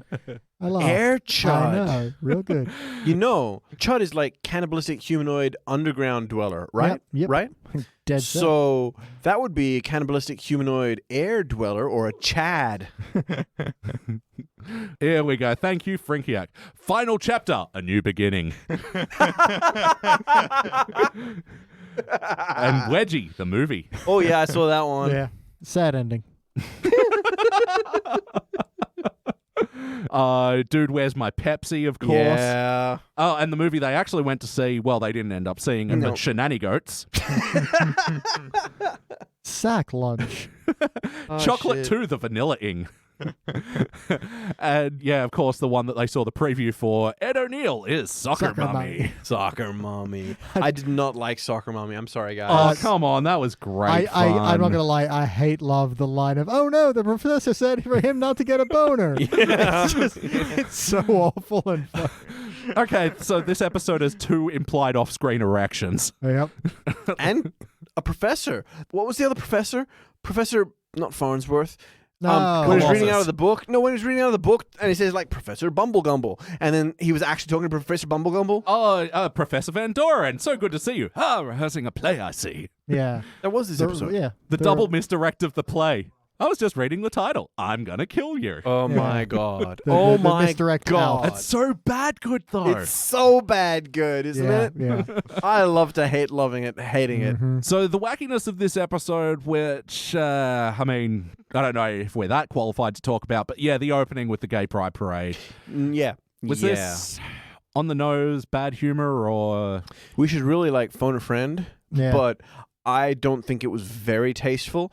One thing that stands out to me is that even in 2002, they're still using the same three very, voices. Yeah, the same the three. high lisp. The whole gay voice as a concept is pretty outdated now. Yeah. That said, in there, I think there were some jokes that were all right. Like, I do like when they're like, we're here, we're queer, I get used to it. Like, you do this every year. We are used to it. Yeah, we are used to it. That's nice. That's really forward-thinking and contemporary and blah, blah, blah, And blah. I really love, oh, look, there's a float for brunch. Wave to brunch, Maggie. Yeah, that was pretty fun. Yeah, but then they were just delving into like the Velvet Mafia and Fab Abs, and it was I'm not going to lie, Velvet Mafia just sounds cool. I don't care what it is. It just sounds neat. The Velvet Mafia. just... Well, now that you whisper it. I know, see? Yeah, well, velvet's a word you have to whisper. Yeah. Velvet. See? You can't shout Feels velvet. good. You can't shout velvet. When you It's got try too many shouting, V's it in doesn't work. Like, if you try to shout velvet, it just doesn't work. Anyway, I did not like the gay dogs part, and like Santa's little helper being like, "Oh my God, those gay dogs are so hot," and he's like, "Okay, we're getting that dog out of here. I'm not cool with gay dogs. Gay people, fine. You can turn me down. I get that." Yeah. No, but the problem with that bit is, okay, we're bailing out of here. That sucks. And then it's a plot point so they can go to the movies where they weren't bringing the dog anyway, so it doesn't make matter. sense. It's so just like, therefore, I don't want my dog to be no flamin' homo. So, yeah, it doesn't make sense for the story. It's just a first act, absolutely irrelevant fuck you bit. You could have started on the movie. That would have been fine. Absolutely. Although then we would have missed my first note, those nips. Because I was like a big muscular guy who just had like massive nipples. And Enormous nips. Yeah. So big. Wow. Someone was drawing them going, wonder how big I can make these nips. Hank, is that too big? Bigger, you say. I like the way you think. What's bigger than a 50-cent piece? They wouldn't know what a 50-cent piece looks like in the U.S. No. Oh, it's a dodecahedron? No, it's more than that because it's like 11 sides, It's like isn't a it? teacup nipple. Yeah. Yeah. Well, sources. Never thought So you you'd can hear rest that. your teacup Yeah. on those nipples. Oh, you couldn't rest. On the It'll be knocked areola. over. So, I mean, this is an episode full of wackiness, but I think we can't look past one of the wackiest elements that, you cannot lie, brought you every joy he was in scene, the donkey. Oh, yes. With the famous meme, Yes. this is a famous meme bit as well, local man ruins everything. Yeah. Which you think is going to be one of those just, newspaper cutaways. Like, your lifelong dream was to blank, and you blank, lost blank. You remember? You know. Oh, man. Local Man's Ruins Everything is going on my gravestone. Only if you manage to ruin your own funeral. I'll be impressed. He did. There's a thing in his will that it needs to be spring-loaded, the The coffin. coffin just spring loads like a boxing glove. Dearly Corpse beloved. goes flying. Doing. Rotten meat hits everyone. It's like, and we all just, it's the way he wanted it. Local Man ruins everything. But especially when, at the formal event, the donkey shows up. Yeah, he just like looks at Homer and then looks at himself. He's like, you wanna. Again, all done without any vocalization or anything. Yeah. And then his final reprise at the end. Yeah. For a donkey without words, that guy says a lot. And I do love he feeds the donkey beer and it just, perks up for a second. Yeah, because after showing that beer is, beer to Homer is what spinach is to Popeye, but of course, beer to donkey is a This is like a sleeping word pill. association game. And I do like how he gets the beer. Boss is like, beer here. Oh, sure, Sonny. See, there were so many good jokes in this. It's just a shame that it was just in this ridiculous circumstance where the episode just drops fucking acid. Like, Beer is to donkey as Homer is to Popeye. Wait, no, wait, hang on. You were close. That doesn't matter. spinach to Popeye, beer is to Homer, Donkey. as donkey is to Shrek. Damn. There's layers there. As onion is to cake. As the years are to coming, as they don't stop coming. Hey now. So Oh, man. Were you guys there when they were like, do you realize that there are children born now whose parents weren't alive when Shrek 1 came out? Fuck, man. The years start coming and they just don't stop coming. I think I saw that And it's somewhere. fucking true. It's fucking true. Yeah. remember just the other week we were playing that Jackbox game where it's like discover things about each other's personalities, and it's like you can pick from all these little categories. It's like, what element on the periodic table are you? Oh, great question. And then it's like, What lyric from... All-Star are you? I remember that. That was fun. Yeah. Old star. Seriously, Jackbox. If we set it in things we're into, we're always into Jackbox. Jackbox is good fun. Look, I mean, there's so much more wackiness to cover, so let's get through a quick, easy question. The heart. I mean, bits. Homer listening 100%. Yeah, absolutely. That one scene where he connects with Marge, then connects with Lisa, then connects with Bart. Doesn't spend too much time with Maggie. He feeds her, and then they do the little the Flight of the Bumblebee bit. The Flight of the Bumblebee bit, that's right. Which is a song that I knew the title of the whole time, and no one can say any different. We weren't recording. Or were we? I'm always recording. But yeah, I love when he is talking to Lisa, and she's like, "You want to listen to me?" Writes on the chalkboard. Yes. You Really? sure? Scribble, scribble, scribble. Yes. Yes. Perfect joke telling. Great joke. And especially in a heart moment, like, Rubbing out yes to write yes is That's how slapstick you know you mean, yes. purism. That's like one of my favorite Monty Python bits ever is when they teach a class on slapstick comedy, and like John Cleese is talking about how slapping a pie into someone's face isn't nearly as clever as holding a pie while someone unwieldy and they're spinning around Puts with a their face into ladder, and they put their face into it, and they bend down, and you turn around and pick a bale of cotton, and you whoops, there's and the then plot. there's the 1-2 punch misdirect. Incredible. And it's all true. Like, it's all incredible talk about the use of misdirect and surprise and comedy in physicality. Yeah. Oh, it's a brilliant bit, and possibly the last great pie joke, I dare say. You can't top it. You can't go past that. So, like, there have been other pie jokes since, but there haven't been fresher pies. For sure not. Anyway, that's exactly what I felt when I saw the scribbling out yes and writing yes. That is physical comedy in purism. But, I mean, there was heart in that moment as well, which, know. It elevates it to a sophisticated Fucking level. magic, son. Which sucks about the third act, that all it is this parody of Popeye and then Afternoon Yak doing a stand-in for The View. Bullshit. Which is just laughing at, I'm probably going to get the name wrong, Barbara Walters and her RW speech impediment thing. Well, I was laughing at something I shouldn't have, which is the repeated use of, I'm talking downtown. Yeah. Not gonna lie. They only did it twice. I was expecting more. Like a really inappropriate place that doesn't even make sense anymore. Yeah, there's more. Like, we'll you be could back run with after it. these messages. I'm talking downtown. That kind of thing. Yeah. But also, there were jokes in here that I liked, and because of this scene, I pronounce Hershey's miniatures. I don't say miniatures, miniatures. So do you need like a tongue adjustment, or what's wrong with you? Oh, Elliot. Miniatures. I could use a tongue stud. I'm talking down to... and Homer, like, sheepishly going, Crackle was my favorite. And this was such a joyous moment for me when I went over to the US and discovered what Hershey's Crackle was. Have you guys tried this shit? It is so fucking delicious. It's like, Crunch, where it's got the little chocolate with the little Rice Krispies in it. Indeed. So it crackles? Mm-hmm. Elliot, I'm talking downtown. Elliot yours. Elliot yours. 3 times. And we've landed it. I mean, you guys got things to say about Afternoon Yak? I'm sort of a bit mixed on it. I think it's a fair parody of those kind of things, that it's just like trying to make a serious talking point and then lewd innuendo. Yeah, that's it. Like, for a second, I was like, ooh, they've got a really Jewishy character and a really black character, but neither of that was the point. It was more like about how these talk shows... They take an earnest, serious guest, and then all they do is make the same shit jokes again and again and again, while the guest is trying to be a serious... there's interesting, important things happening, and these two people are just like, I'm talking downtown. Good song, by the way. Things of Downtown. Petula Clark, who is still alive and touring. Fuck off. Really? And touring. Can we book her? I'll see. Too bad we didn't get her on this episode. Dude, if we could get Petula Clark to sing Downtown... No. I would She's be got to so sing happy. Reputation Justified to the tune of Downtown. I'll write it. It's fine. We'll work it out. Justified is that reputation. Oh, man, the syllabic count is... Just book her. We'll work it out.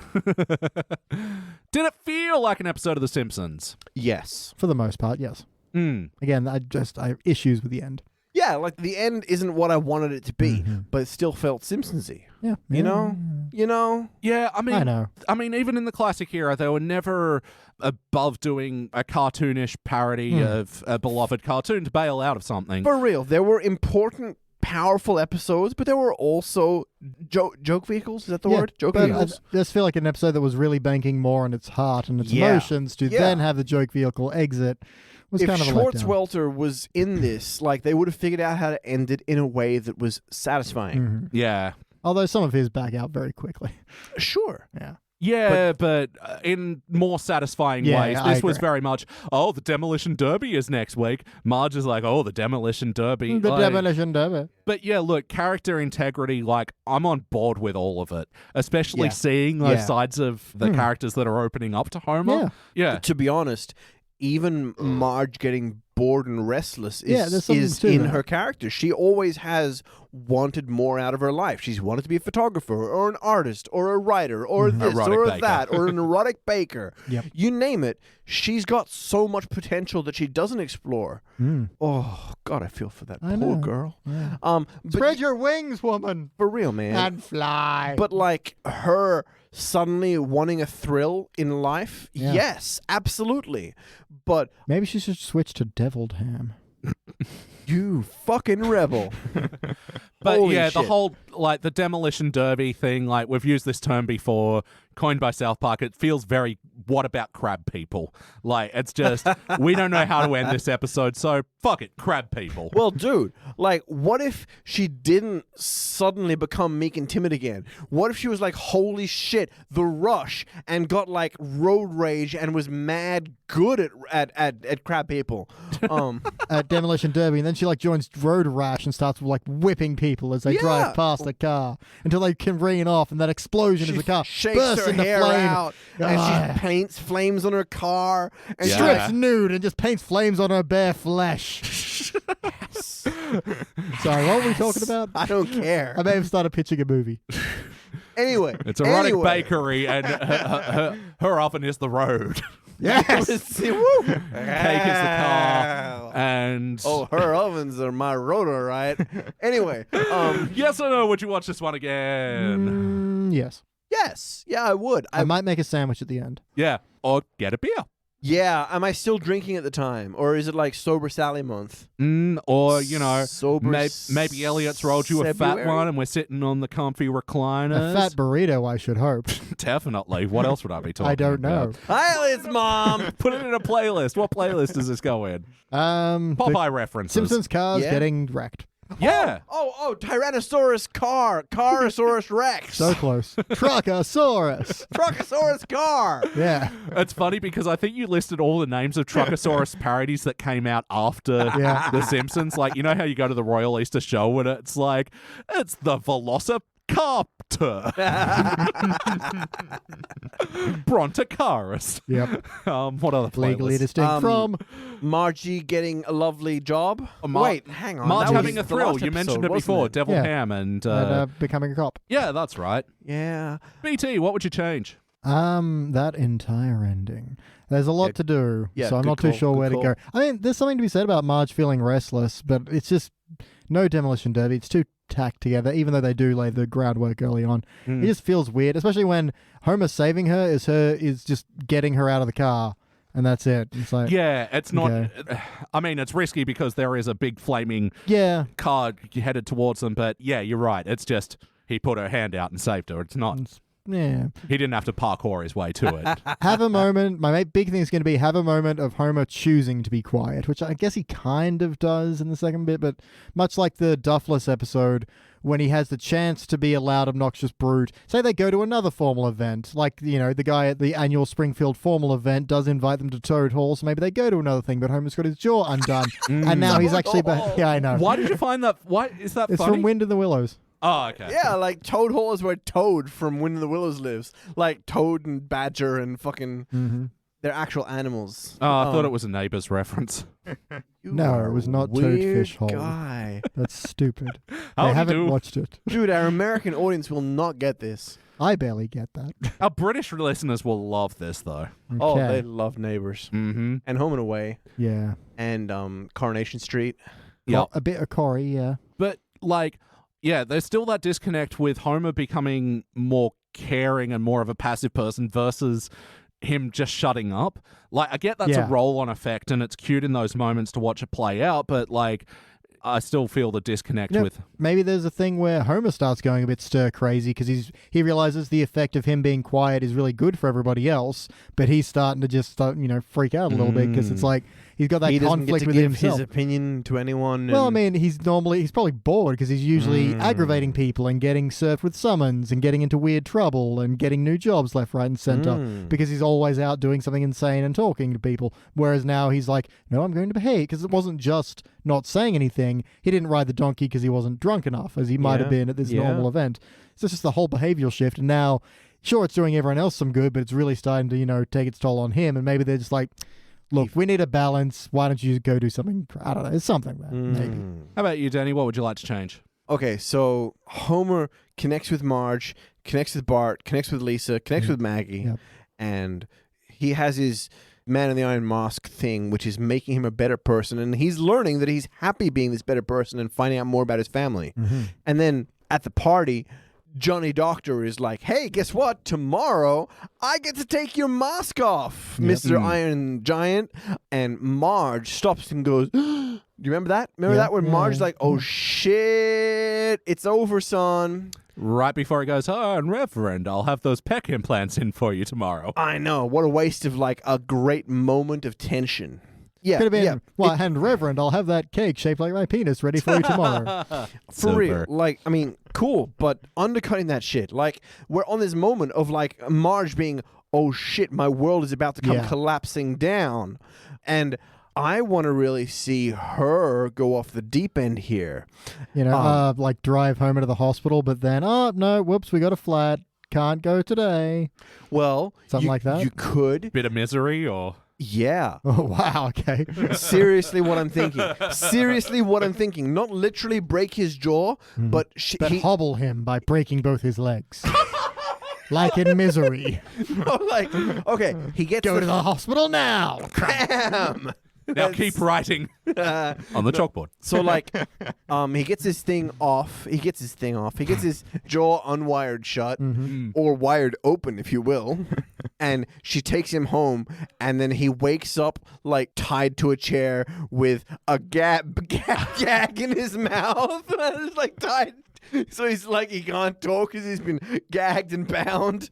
And she's like, okay, look, I know this sounds crazy, but hear me out. You've been so wonderful to me, and you've been lovely, and I don't want to change, and I love you, and I think you're amazing. And don't worry, when I cut your tongue out, I kept it in this jar. Fucking hell. Okay, maybe that's too far, but Marge being so excited and in love with Homer as he is, that she's scared to adjust to the change. She's scared of the change back. That's a super interesting dynamic. Yeah, tying him up and gagging him seems over the top, but not crazy over the top, like breaking his legs and cutting out his tongue. Right. Well, I was just trying to help you get to your inevitable conclusion. I know.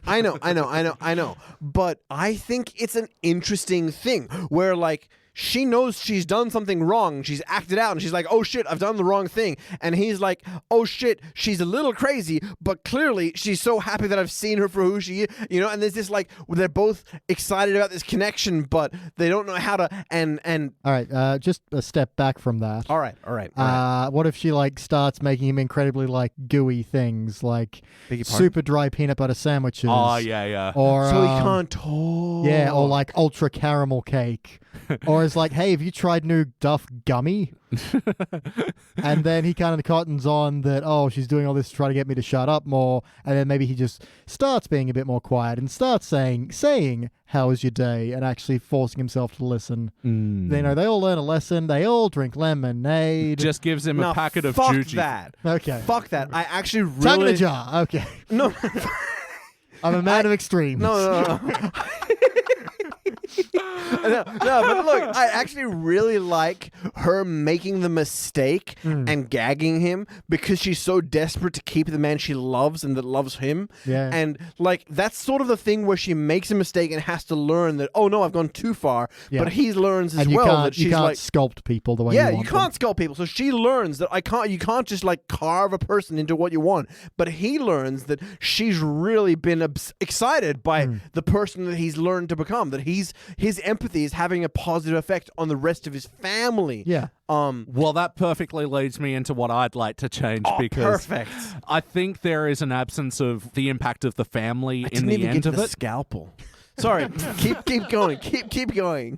It's like that scene in Saw Any scene with so- the chick Reverse from bear Becca. trap, bear Yeah. trap, yeah. So what would you like to change? Sorry. Look, I do not envy the job of the writers because I get how they got into bail it out with a fucking Popeye Yeah. ending because Yeah. it is difficult. Yeah. What do you do with Homer at this point? You need to reset him to 0, but I think this should have been more of a family thing and maybe like, oh, Dad is so involved with our lives. I just, Yeah. it's putting too much social pressure on us to come up with things to do. He used to be, the idea setter and, everybody follow me and like maybe they're missing a leader in this sort of stage and he comes. Yeah, he's becomes all busy going, well, what do you want to do, Lisa? How about Yeah. you? But how do you feel about that? And it's like, no, someone just needs to bundle ahead and make a decision. So we're here. BT, do you have any other notes? Indeed. I do love that Burns is just like, and so what do you think? And he's like, so hungry. He's like, yes, it is from South Hungary. Well, The music, yeah. Good ear. and then just have some money. Amazing. Have some money. Vroom, vroom, vroom. Yeah, when he's at Moe's and he's all like, I will say when I stop talking, I learned to listen. Let's listen now. Moe trying to hire an escort to Orgasmville. To Orgasmville. Which is a lovely place. Oh, this man, time if you of go year. in the spring, you seen it? Oh, when the leaves change as well? Oh, my God. It is fulfilling. What else you got? Oh, he punches an ostrich to death. All right, yeah. Yeah, the ostrich punching scene. Ostrich playlist. Reminds me of, Chief Wiggum writing the ostrich. This is so cool. Yeah. Yeah, so this is one of those moments where it's like shocking. Yeah, Homer punched an ostrich, but yeah, the The whole... ostrich got its own back. He No, punches the ostrich, and then when the ostrich punches him, he's like, dude, I thought we were friends. Yeah. You All right. just punched the fucker. All right, Lenny, you pick out an ostrich and I'll punch it to death. Again, it should be way more horrible to me as an animal lover as it is, but But fucking... it's just so beautifully over the top that you can't get offended. And my works. last note is Marge trying to like, oh, there's a freckle. I'll just try and dig it out. Oh, God. Oh, and that's when the God. scalpel comes in you were talking about. Well. Which leads me into my final notes. Seriously... Now it's time. Final notes. No, that's the theme song for my Velvet Notes. That's got 2 V's in it. Oh, Jesus Christ. I'm gonna lie, we can come up with like a smooth jazz album and call it Velvet Notes. Oh, yeah. You're listening to Velvet Notes on NPR. Oh, yeah. You need to have a jazz man named Vivian for his Velvet Notes. Vivian's Velvet Notes. One's for you. Seriously, if you haven't seen any of Autumn Shank's movies, you gotta stop listening to this podcast and go watch them. He is the Brian Dennehy of India. Dad, calm down. I prefer to egg him on. Hey, Dad, has the movie started yet? This is like one of these Simpsons ruin my brain things when you go to a movie and you feel like, fuck, are we still here? They're doing an ad for Coonawarra Estate. Who the shit do they Yeah. think is watching this movie? People who drink Coonawarra. Well, given the price of movie tickets these days, am I right? Oh, you ain't wrong. Yeah, like I can afford a $30 bottle of wine. $30 bottle of wine. Like I'm just going to go to the Gold Class Cinema and get a $30 bottle of wine and have a chug-a-lug. Have a little chug-a-lug. I'm going to watch The Joker with Joaquin Phoenix. Have a chug-a-lug. Fuck, a Dredrick Tatum playlist by accident today. Yeah. And he finally punched out Homer. Man, and a slow-mo playlist as well. Yeah. Homer's jaw going to the Yeah. side as, ouch, kabibbles. Homer getting his block rock playlist. Playlist. Rock. Block rocked. Oh, yeah. Getting his block rocked. Okay. Thought it was like a sequel to Body Rock. Let's rock, y'all. Non-stop. To the beat, y'all. Y'all. He's back with another one of those block rocking beats. And my final note, What's your final note? little fuel for my mule, gas for me ass. That was great. That was great. It's time to rank this thing. BT.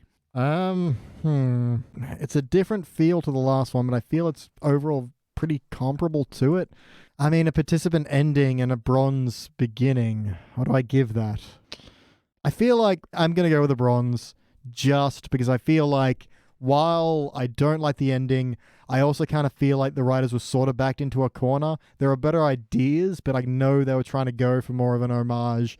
Fun one on this. It just didn't quite land, but I don't think it was a terrible thought. So, just going to settle on a bronze. Danny. You know what? I'm going with silver. I actually quite enjoyed the episode. I thought, short of the ending, the Popeye stuff I could write off, but I thought the premise was a lot more heartfelt. I was captivated the whole time. The whole time through, I was enjoying myself and thinking of the potential of what the episode could have been. Yeah, short of the ending, I thought that was a really powerful, interesting captivating episode. Yeah. Elliot. This is amazing. This rarely happens where the same lineup gives 2 episodes in a row the same ranking.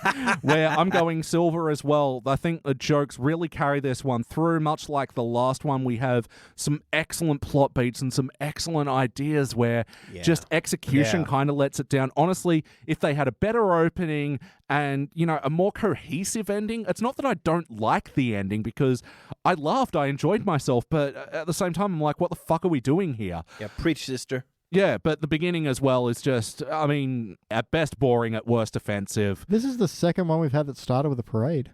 And floats. Yeah, and tasteless float jokes. Interesting. Yes. Secret playlist. And the second one, where we're doing a dull silver. This will be the first episode from season 13 to be dubbed a dull silver. It'll be joining other Teens Era episodes like Simpsons Bible Stories, which we covered in our Vignettes of Vignettes episode. V of V. Yeah, Danny, you were the bronze on that one. Bet I was. I don't regret that at all. Strong Arms of the Ma, where Marge starts doing weights Starts in pumping her response. guns. And it's an awesome episode until she rapes Homer. Yes. Then it kind of falls apart. Also, Fat Man and Little Boy, which episode title, did not know that was a reference to nuclear war. You gotta know these things, man. But it's a cute episode about Bart making shirts. And also 24 Minutes, which is a delightful little 24 parody, which is... Yep. Which is cute, but, you know, kind of dumb, but cute. I know, you and I liked it. Phil and Jimmy did not as much from memory. All right, guys, time for the next episode. Doing the old game. Can you tell what episode this is? Based on the title. Hit me. The title is Radio Man. It's where Homer becomes a radio man. It's the one with the angel in the Westfield shopping center.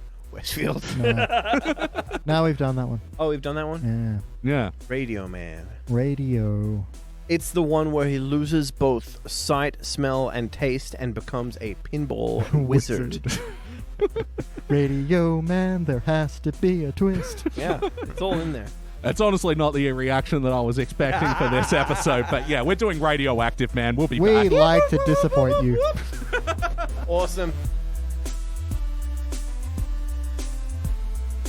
And we are back, and we just watched our classic era episode, and Fucking bet we did. Oh my dear. did. Season 7, Episode 2, Radioactive Man, first released in September of 1995. It was directed by Susie Dieter, written by John Swartzwelder. In this episode, fuck you if you don't know it, it's Radioactive Man. Hey, like, how'd you guys go? Man, I hadn't seen this one for a long, long time, and seriously, at the end, I literally applauded the screen. For real, Like, man. there was I not- went radioactive Gaga and radioactive Goo Goo. Like, I don't think there's a single scene where there's not a laugh or a highly quotable line or just a great scene. Just wow. The efficiency of this episode. It is so jam-packed, but it's not overlaying. It's just bam, bam, bam, bam, bam. Ah, man. beautiful. So good. And we've hit on this concept so many times. A lot of the great Simpsons episodes sort of take a thing, put it into Springfield, and have the town of Springfield reacting around it while focusing on a core couple of characters, but also incorporate the town reacting to it. And fuck me dead, this episode does it so well. Oh, man. It was great. It was really, really great. Excellent line delivery there, man. That's a line delivery. I know. If only I was an inch taller. Jenny Jellicers. Danny, for better or worse, what stands out to you? Well, look, just historically, the goggles doing nothing is something that's just like stayed with me for life. Man. I mean, we talk a lot about like the meme reactions of Simpsons episodes a lot. You know, I'm a big fan of Rock Bottom and Simpsons board posting. But this was like meme culture before, you know, Richard Dawkins. So much of this episode, man, it's just become culturally relevant. It's language now. Yeah. And Renier Wolfcastle in this episode as well. Great. He's somehow comic relief and integral to the whole thing. Yeah. Yeah, with the whole, he was working with the vocal coach. And, up and at him! Up and at them! Up and at 'em! Up and at them! Better. But yeah, my eyes, the goggles do nothing. Holy fuck. It's little things though. He gets slammed to the side of a trailer and all his clothes melt off because for his underwear. While his legs just kick uselessly. Yeah, it's historic. Underwear that I can only assume was weaved by the hair of Daenerys. Now that you understand Game of Thrones and Daenerys' fireproof nature. Listen to Thrones of Game. We watched the episode where I discover that Daenerys is fireproof. Oh, I know that episode. And I believe the first time you saw Daenerys' boobs. Power boobs. Power boobs. Power boobs. I don't think I've seen that one. Real power nudity in that episode. Wow. Yeah. That's not the one where she discovers she's fireproof. No, No. that's much later. Or earlier. Well, earlier for me. Backshadowing. Yeah. Thrones of Game, the podcast where we watch Game of Thrones backwards. BT, speaking of the host of Thrones of Game, what stands out to you from this episode? I think it's Radiation Dude, who has a similar but lamer catchphrase, up and let's go.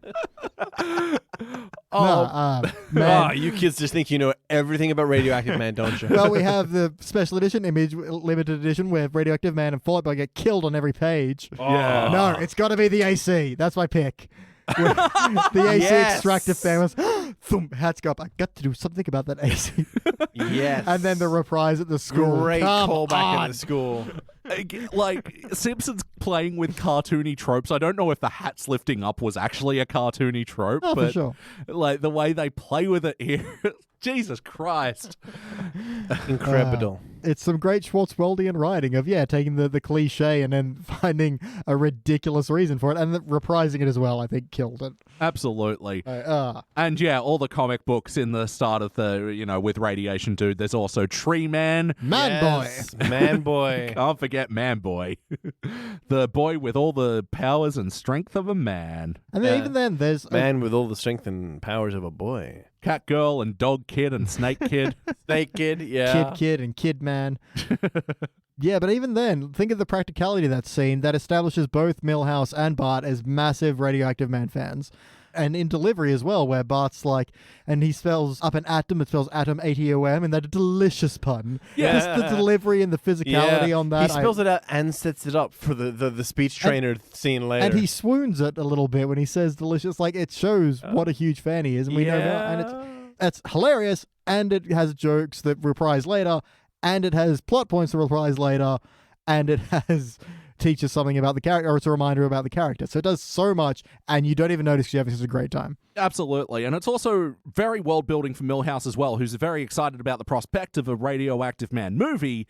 But, later on, and this is what stands out to me in this episode, is the handling of Milhouse's character, where I think this is such an interesting angle for a character to take, for sure. because, Hollywood in Hollywood productions is sold with such glitz and glamour, and how amazing it must be to be an actor. Everyone wants to be an actor. Every patriotic American. That's it. Wants to be famous. Everyone in every Hollywood movie would love to be an actor. You have to sell the dream. You don't see A Star Is Born and the new and upcoming star is like, actually, this kind of sucks. Yeah, for real, man. A star is like, thanks, but no thanks. Hollywood is like your fucking crack dealer. They would never Drug sell. keeper away.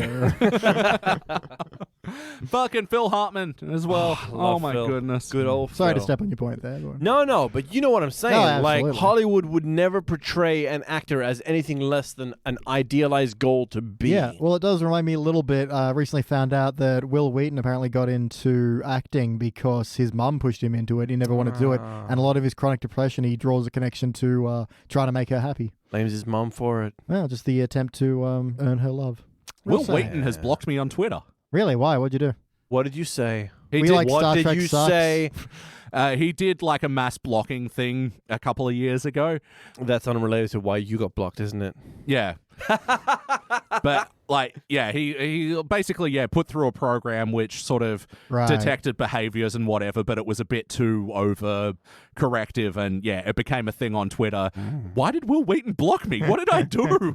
And I'm like, oh my god, Will Wheaton blocked me. What did I do? Oh my gosh. I didn't even add him. I mean, you have said you watch The Next Generation as a sleeping aid. So maybe Holy that shit. was it. Hey guys, hold your scotch up to the microphone. It smells incredible. I was going to ask, what is this? Japanese single malt. Yeah, do you remember the brand? Haku or something. Yeah. Oh god, it Haku or Haiku? It's smells just like wow. Yeah, that's just like a little bit of honey and a little bit of oak. And that's good. Well, I thought for such a special episode, better crack out the special Japanese whiskey. It's only fair. It's got a lot more smoke than I mean, not a lot, but a lot more than I'm used to for Japanese whiskey. I'm pretty sure it's the Mars Iwai. Ah, yes, Mars. So what I really loved about Milhouse's portrayal in this is that he was reluctant to go into it, in the first place, and then once he gets a taste for it, it's not something that he's into. Yeah. And he exposes a lot of the fucking stuff that sucks about acting. He's never disillusioned. It's everyone around him that imagines it's great. Yeah. Yeah. But he sees it for what it is. There's a lot of repetition, and you just... It took 12 hours, but we did it. It's done. Yes, we've got to do it again, from different angles, and again Again and again and again and again and again and again. But the other thing is, he recognizes that he's good at it. Yeah. And even when he is on camera, it's not like he's trying to bomb so he can get out of it. Yeah. He does it and he's good. And he says to Mickey Rooney later, one of the guest stars for this episode, he knows he's good. Yeah. I mean, he's got the opportunity so many people want. He doesn't want to throw that away, but at the same time, he doesn't enjoy it. Yeah. And arguably, maybe he's doing it for his parents because they're all just like, bought a jacuzzi suit. You better be a success. Yeah. Ugh. Yeah. Play count. How many times to vote tonight have you seen this episode? I can't hear you. I'm in a jacuzzi suit. He actually is. We couldn't hear the sound of the whiskey on the microphone over the jacuzzi suit. Well, whiskey is notoriously quiet.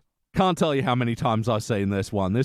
I was basically writing it down as it was happening, and goddamn, my note-taking hand hurt. Let's talk about the wackiness. You pretty much have the script there. Yep. Wackiness. I mean, there's the Milhouse that blows up, and then there's a Romanian who plays Milhouse when he gets hurt. Romanian when he gets hurt. Poor guy. Well, he's very similar voice to the person who portrayed Lisa in When Mr. Burns. Yes, I would say so. Absolutely. We don't see him So again. he's Estonian. My apologies. From Estonia. From Estonia. Much like Brendan Fraser's character in Encino Man. Get out of town. Well, they claim he's from Estonia when he's from the Stone prehistoric Age. Man. Clever. No. Wordplay. The weasel. Whatever the opposite Diggly, of clever is. From the library of Pauly Shore. Oh, in guys. I'm sorry, Academy Award winner Pauly Shore. Wait, what? No. Okay.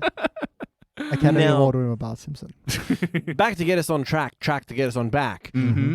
What was the question again? Wackiness. Oh, my. When they're like, tell you what, Mr. Simpson, why don't you go get something to eat from our food truck? He's got the dash cloud left behind it, Mr. Simpson. It was funny, but it wasn't wacky. That's whack. That's wacky. Dude, not like the Incredible Hulk and two leprechauns suddenly being in your script. Different kinds, but, Yeah. Well, I mean, we can't talk about wacky elements without the ending of The Supportive Hollywood, which is like... something that I didn't really get as a kid. That was the heart of the episode, They're man. all holding banners saying, welcome troubled production.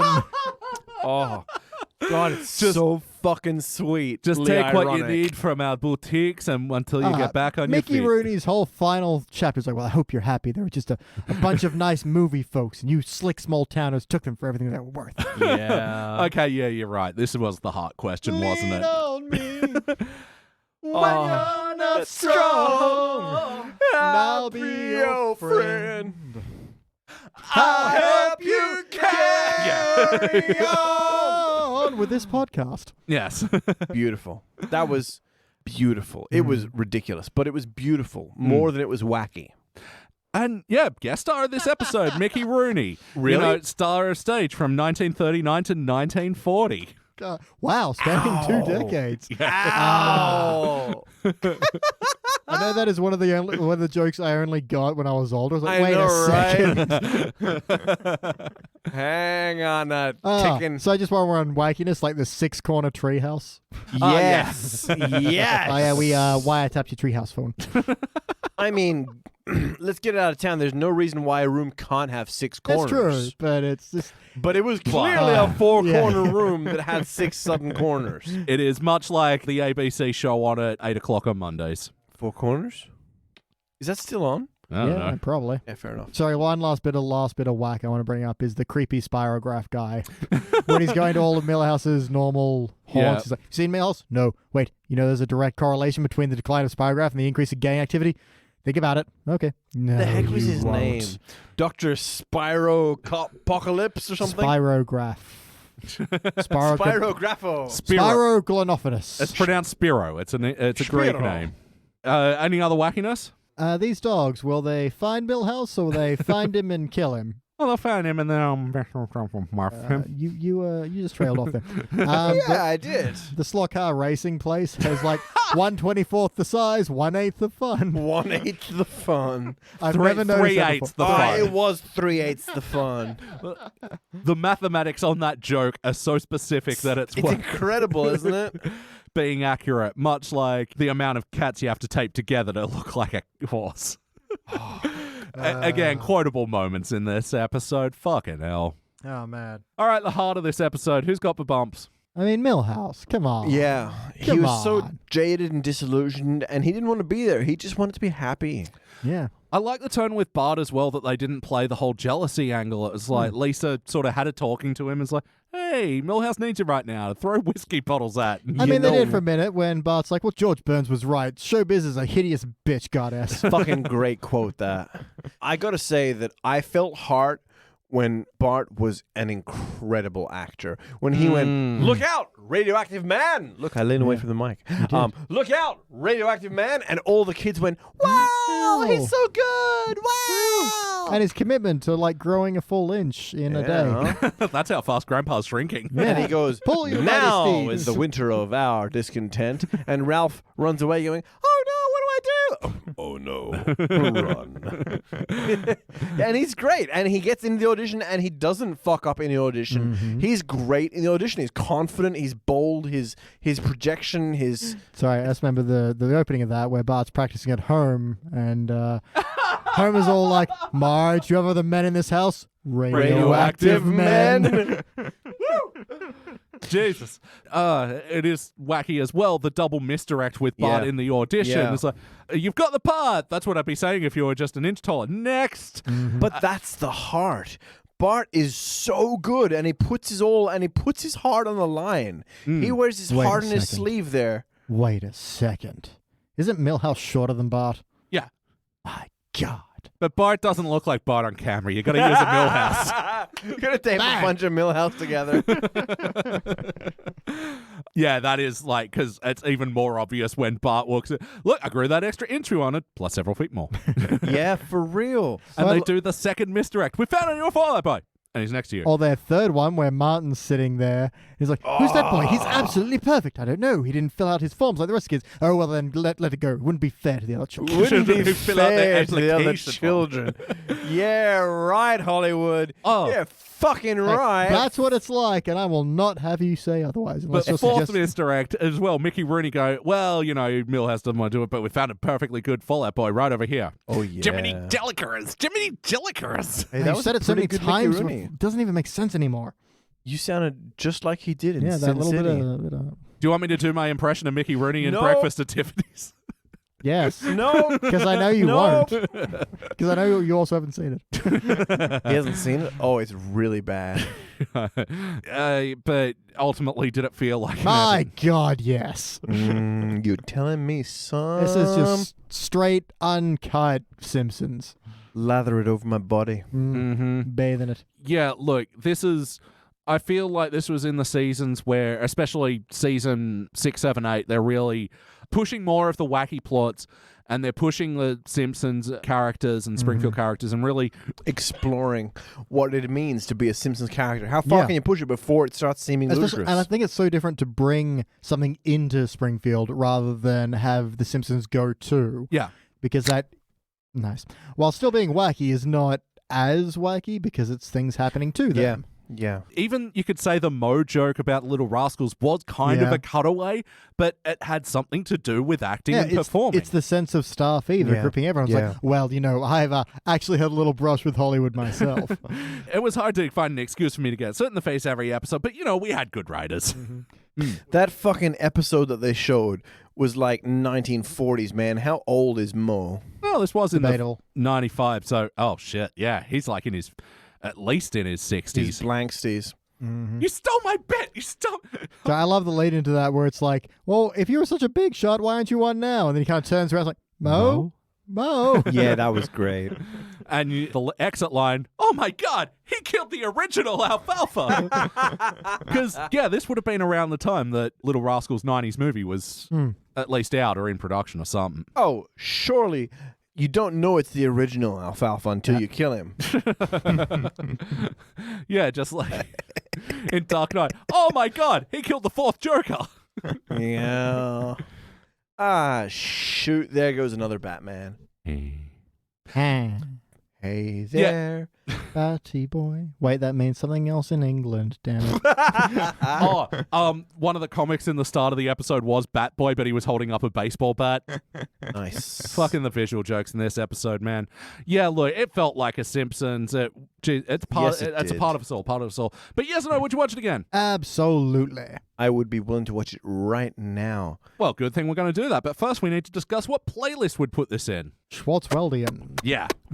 Wolf Castleian. Oh, Wolf Castle. Have we not done everything with Wolf Castle in this Isn't it episode? great? Oh my God. Films. You know. Films. Just films. Films. Bones. No, put it with when, Bart and Lisa have to make a film project, and that's the Mad Marge. Put it with, when When they go Bart to wins an Academy Award. Once Upon a What? Sundance.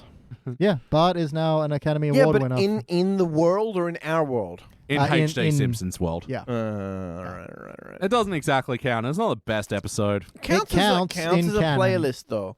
That's true. What about Bart and Milhouse falling out? Like Milhouse moves to Vegas Or when they run the Oh, comic New book York, store yeah. together. Yeah, true. New Yorker. Not really a falling out in this the one. Fallout Boys. I like it. Ooh, 3 Men in a Comic Book. Mm. Like the radioactive stuff. Yes. Yeah, everything absolutely. Radioactive Man all the time. Yeah, comic book guy playlist. Comic book guy playlist. I would watch the tits off that. The big flabby tits off that. Mm-hmm. BT, what would you change? Not a damned thing. Danny, what would you change? Well, no, you know what? No, I am happy. I'm happy. Congratulations. Yeah. Make a note. Make a note, people. Yeah, I like to try and leave the audience guessing where my ranking is going, but yeah, I'm not changing this one at all. This is just so fucking good. Yeah, it's that pure Schwarzwaldian crack. Where it's just like, bam, right in, this is what we're doing. Let's go. Yeah, I will take that. Legs spread. Yeah, I will spend my life forever trying to reach that high. And yeah, Chasing that dragon. for real. Radioactive Dragon. BT, do you have any other notes? All right, a quick shout out to Worst Episode Ever for their intro from this Hey. episode. Alt.nerd.obsessive. I can almost hear the drum beat. And also another friend of the show, Jason at One Word Long on Twitter, who has the website Flim Springfield. Yeah, we got interviewed by them. Yeah, Good old absolutely. Flim And Springfield. yeah, hey Jason. Yeah, taking a moment just to say thank you so much for supporting our show. You're awesome. People out there, check out his website, Flim Springfield. It's a great Simpsons blog. And yeah, he's a beautiful person. Hey, Jason, baby. Yeah, these people don't need a big ad or even correct spelling. Just to clarify, the website address is www.flimspringfield.wordpress.com. Okay, back to the show. It's the most dangerous criminal of them all, the Scoutmaster. Yes. Don't be afraid to use your nails, boys. Yes. The campy 70s version. Like, I love this because this would have been just after, like, Batman and Batman Returns, Yeah. with Tim Burton's Where they gritty. were trying to get as far Yeah. away from the campy version as possible. Tim Burton's gritty was so far from Nolan's gritty. I know, Tim Burton's gritty looks campy gritty as well. Does- Well, Doesn't it's goth aesthetic. In retrospect, that's what this year's all about. 2020 is hindsight is 2020. But then Snyder's, like, gritty then goes back to being a bit campy as well. Yeah. It's amazing how this shit fucking flows, man. Man, Justice League, you can dissect over and over and over. It's a beautiful twisted wreckage. I love that Kanye album. No, I don't. I was about to say, you don't know any Kanye. The great little sign gag outside the school of like, Fall Out Boy auditions here. Well, not Not here. here, but inside. That was incredible. I don't feel like The I noticed room that ever. Fucking laughed. I think that was Oh, the first yeah. time for me too. Teamsters relaxing. Oh, Yeah, we had some fun with that shit. yeah. Normally I try and avoid the quoting along with episodes, even though we can. But the Teamsters relaxing, that just looks so good. We had to indulge in a bit of that. And it sticks with you, you know? Yeah. Every time I Throughout relax. life. Yeah, whenever you see a bunch of dudes like stretching out and being lazy sons of bitches when they probably should be working, Yep. Mm-hmm. I get the urge to stretch. Yeah, stand next to them and just stretch better than they do. Yeah. Homer had some amazing moments in this episode. He wasn't in it that He much. was all reactive. It was like, Yeah. they're paying us $5 a day to film some of this movie here. I was going to put a cable through this wall. I love the Careful concept now. of competitive laziness. Mhm. You know, why does he see people chilling and think, oh, yeah, I can chill even harder than that? Oh, you Yeah. think you can chill? You haven't seen chill until I've chilled. Incredible. America's top chill. Well, you know, we've had some fun today. However, spinning newspaper injures printer. Yes! Yes! God damn it. Classic spinning newspaper bits. Mhm. Man, you don't see that anymore. Yeah. And the town looking for Millhouse, and they put up the sign, $8 million reward, wanted, crossed out dead or alive. They still left in the or. Oh, it's Yep. so Fuck, good. man. $8 million reward. Yeah. Why did Bart not turn that dude in? Well, man, friendship, man. It's worth And more Mickey than Rooney money. found them. Yeah, also true. You're fired, and with good cause. Oh, the magic of modern editing. What a sequence. And, you know, with someone that edits a podcast and makes us sound as fluid as we do right now. Yes. Well done. Elliot. Yes. Yes. Yes. My man. Word. Teachers and scientists haven't cured anything. For heroes, you need to look to your Schwarzeneggers, your Stallones, and to the lesser extent, your Van Dams. Poor Van Damme. I mean, I know, though. yeah. Yeah, I know exactly what he wrong. means. Well, yeah, I think it's a bit of a dig because Rob Van Dam, what an amazing wrestler. Like, seriously, the 5-star frog splash. Fuck off. If he can't do a split between two jet planes, Trucks. the fuck is he even alive for? Did he really do that? Trucks, yes, but jet planes. He did jet planes as well, didn't he? I don't know. I thought he did. I mean, I know his daughter did as well. what? Yeah. Shag, do you have any other notes? Oh, this episode really stirred up feelings in me, you know? I really felt for Millhouse because I've been in that situation where you sort of like, you're expected to perform and you're standing back there with this like, is this really what I want to do with my life? That sort of social anxiety thing. Yeah. It turned out it was really what I wanted to do with my life. So different ending to Millhouse, but that sense of just uncertain anxiety, absolutely, But man. Mickey Rooney still came and gave you a pep talk. I've also been in the other end where I've been like Bart watching one of my friends become way more successful than I'm ever going to be and just have to learn to deal with that. Lucky him, not lucky me. That's Good for him. How am I supposed to feel about that? How am I supposed to Yeah. be happy for my friend while at the same time being jealous of him and sad for me? That's a tough feeling. You know what? In a way, that's the heart of that episode of this episode. Yeah. Bart's like learning to be happy with other people's trying to be success. happy for Millhouse, while at the same time being sad for himself, but at the same time trying to support Millhouse. You know, yeah, when he finds Millhouse, he doesn't say, hey, if you don't like it, I'll do it. That's it. He says you have to go back on because, you know, Piss off people need Millhouse. heroes. I could wear a blue wig and be you. Fuck off, Millhouse. He says, no, I believe in you. You can do this. Get out there. We can be heroes He's supportive, man. just for one day. I love you, Beach. You too, man. Time for my final notes. You too, Elliot. Sitting over there, being all nice. The channel flip bit. Yes. Radioactive Man. Yeah. Oh. It was incredible. Like, that reminds me of the best channel flip bit, which is Shaun of the Dead, Shaun of the of Dead, course. No question. Of course. But this was 20 years before that. And it had a little bit of Troy McClure. So technically, you guys got the Hartman double. Wasn't a full Hartman double, but still, it's a I'll take it. it's a rarity in Simpsons episodes. Equally as fast and funny and clever. I was so impressed with that. Speaking of fast, funny, and clever, all the flashes in the campy Radioactive Man section of all the different One said poo. Zoff Newt. and Snuff, Yeah. Mint. Pain. Hurt. Mint. Ah. I like how Bart managed to train the cat and dog to pull him. Oh, Yet. yes. He called them his mighty stallions. Yes. So yeah, managed to get them in that situation, but yeah, what quitters of animals. Well, snakes are nature's quitter. But And we haven't talked about Krusty. Of course, the one actor in Springfield who kind of got screwed by this production. he got 3 roles. That's right. He wasn't right for Crispy the Clown, but he could do Angry the Clown, Dr. Clownies, and Silly Sailor. I won't let you down. Well, I might let you down on Silly Sailor. But I have thought this many times, especially on sets. Where's the producer? I want to talk about this coffee. Anytime I better get bad coffee, yeah. Yeah. Fuck has that got to do with the producer?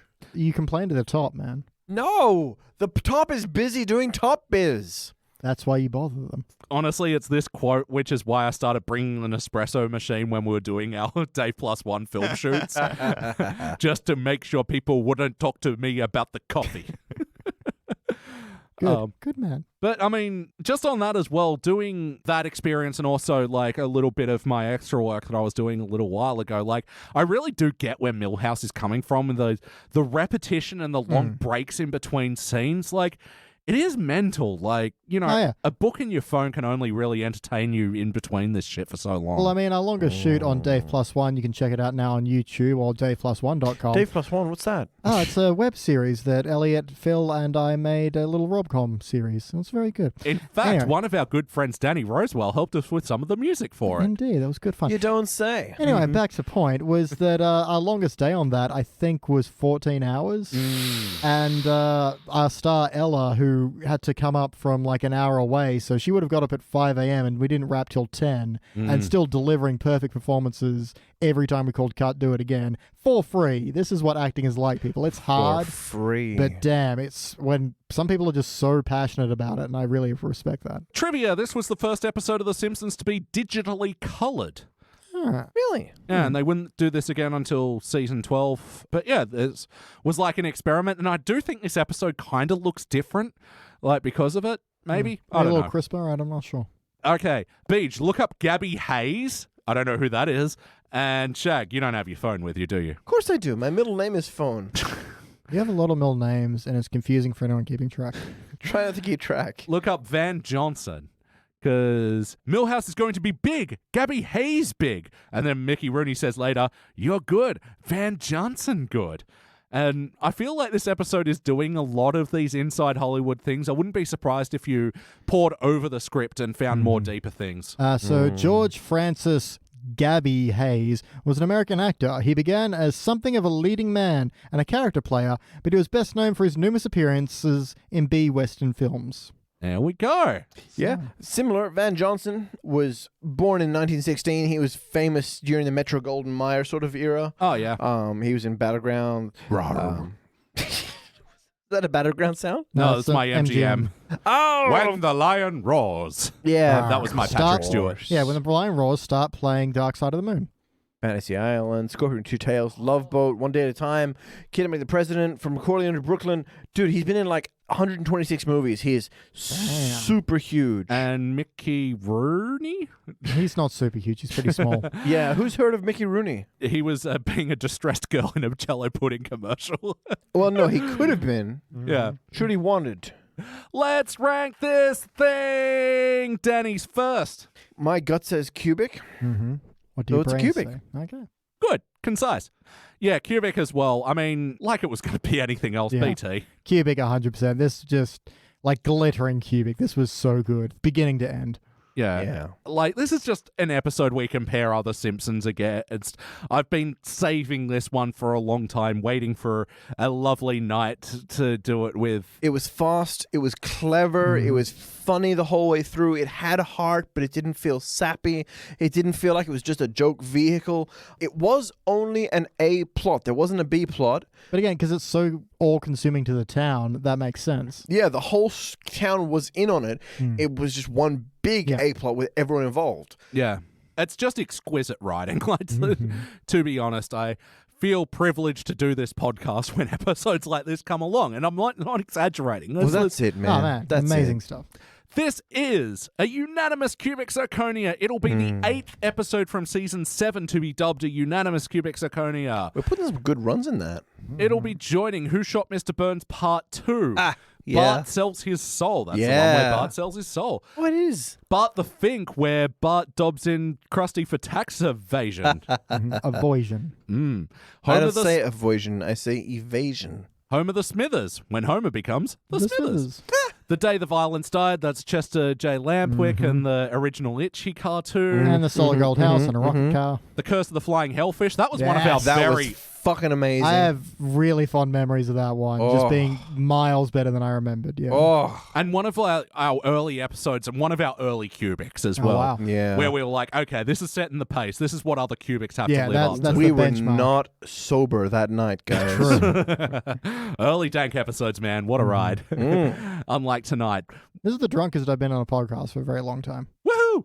And also 22 short films about Springfield. Yeah, girl. Because Get like it, that girl. was never going to be a cubic zirconia. All right, guys. That about does it for 22 this. separate cubic zirconias. About Yeah. Springfield. Before we get out of here, we like to talk about things that we're into lately. Books, TV, music, movies. So what have you been into, BT? So I feel like last time, well, not last time we did this, but a recent time we did this, I'd only just started reading All Quiet on the Western Front. I've now finished it. It's amazing, but it's so depressing, but that's the point. So, yeah, it really paints a brilliantly accurate picture of World War I, which is often overlooked by a lot of media. But hey, you know what? The Nazis tried to ban this book, so you read it and stick it to them. So just an update as well, because last episode you mentioned you were halfway through Final Space Season 2. How did that pan out? Mixed feelings. Yeah. Yeah. Some parts I really liked. It just, I felt like they lost their way at a certain point, but That's how I felt about Season 1. yeah, You too? different in different ways in this one, though. Yeah? We'll have a long table discussion. I Yeah. feel like we all have Yeah. something to say about it. And also, I've now started reading a collection of short stories by Charles Beaumont, who did a lot of the writing. Sorry, a lot of his short stories were adapted for The Twilight Zone. Oh, yeah. So, I mean, being a collection of short stories, they're a bit hit and miss, but the hits are very good. Wonderful. How about you, Danny? What are you into? Like, I've been playing a ton of Sekiro, the Shadows Die Twice, which is incredibly hard, frustrating, challenging, difficult, crushing, unforgiving to any weakness. Shadows die twice, but how many times have you died? You don't want to know. Like, wow, man. Wow. But, you know, that's not even what I really want to talk about. I'm a huge fan of How Did This Get Made with Paul Scheer and Jason Yep. Mantzoukas? the Zook. Yep. And you, June Diane Raphael? Yes, JDR. And I try not to be too much like Jason's persona on here, but I know that I do tend to stir the pot a little here and there. Anyway, guys, specifically the episode where they do Drop Dead Fred is the most incredible piece of podcasting I've ever heard in my life. In my life. I listened to it while I was driving for an hour and a half down from home to Thingy, and it's captivating, man. I've never heard a team of close friends become so bitterly, bloody divided. You know, they with were such passion, though. yeah, and it wasn't just like a disagreement. It was And like an argument on the fundamental principles of life. that's it. It was so deep that to be on one side meant not understanding how the others could Yeah. be human. To the They exclusion must of all be others. Sociopath. They must be psychopaths not to even understand how this movie could possibly be representative of the human psyche. Meanwhile, the others were like, what the hell is going on with these absolute sociopathic psychopaths? How could they possibly not recognize the horror of this movie? And wow, like both sides are so distant from each other and they both love each other, but wow, they're just so far apart, and yet instantly your heart will take a side and be unable to recognize with any empathy the other side, because it is just a divide between humanity. And Team Fred for life, yo! Fred for life! Woo! Woo! And this was with Casey Wilson as well, who's an amazing actress and comedian. Yeah, no, it was phenomenal. She wasn't Team Fred, so she's dead to me now. So it was Sheer and Casey versus Mantzoukas and June, right? Yeah. Which is interesting because June and Paul are like together. So Yeah. Oh, sure. June and Paul are married. They not are anymore. married. There's now a box for Drop Dead Fred on your divorce certificate. Yeah, fair enough. Like, that would not surprise me if that was the reason for their divorce, because this was irreconcilable. Throughout an hour and a half of podcast, there was no closing this divide even slightly. It is like... this sounds like this was a greater divide than the silver failure divide of They Saved Lisa's Brain. It was... that we was didn't really strong. mention that after the days. Yeah. No, that was powerful, but it's gone. Well, yeah, as a lifelong Rick Mail fan, I'm surprised I haven't listened to this podcast. You've been saying for ages, Dude. and I you know, mean- Drop Dead Fred was a very important movie to me Yeah. growing up. There you go. Already you're a Team Fred. But realistically, even without the movie, it is an important thing to watch because it's sort of like one half of them is like Fred is representation of her urge to act out as a child, as the parts she hates about herself. And of course he's hard to empathize with and the other half is like... Because he's pure id, you know? Yeah. And it's powerful, you know? He's a representation of what she never got to be as a child that she has to come to terms with, you know? That he is her. Dog poo, yucky, yucky dog poo on the chair. Everywhere. Meanwhile, the other half is like, he's this creepy pedophile man that's like following around this young girl.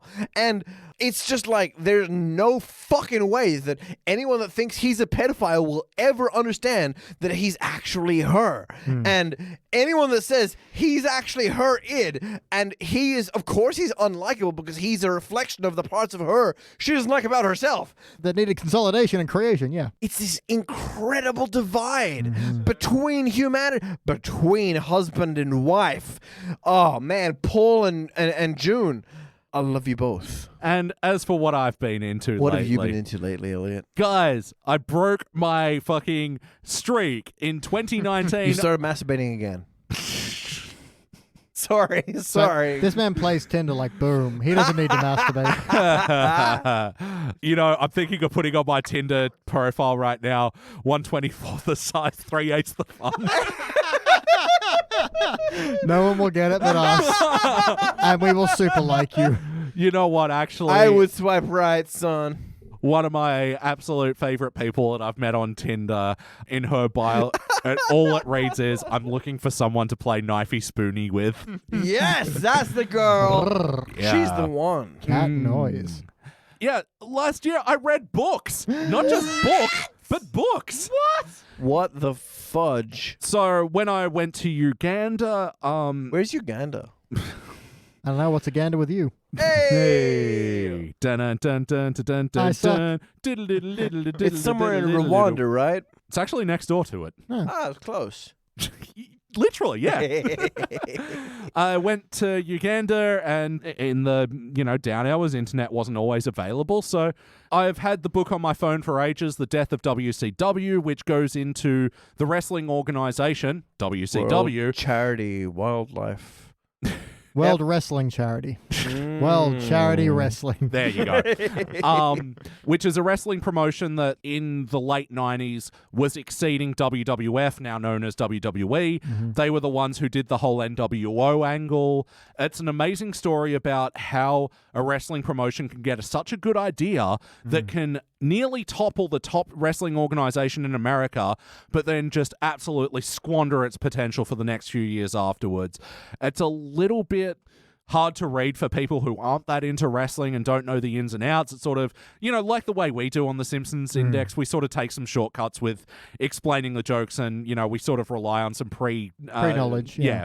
So it's a little bit of a hard recommendation, but me as a wrestling fan from back in the day, I really enjoyed it. But also, I read Flea's autobiography. Ooh, I got that for Christmas. I haven't started yet. Which is a wonderful read, and what I appreciated and also hated about it is that the chapters are really short. This is not going to be a spoiler thing, right? He joins the Chili Peppers. Whoa! Dude, come on. I was waiting for the movie.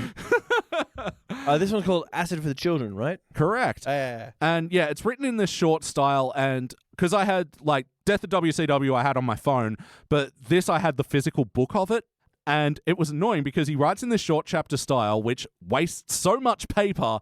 And I'm part of the way through the book, and I'm like, oh God, this book is really weighing down on my fucking luggage, and it could have been a quarter of the size if he was listening, just Flea. bit more efficient with his fucking chapter formatting.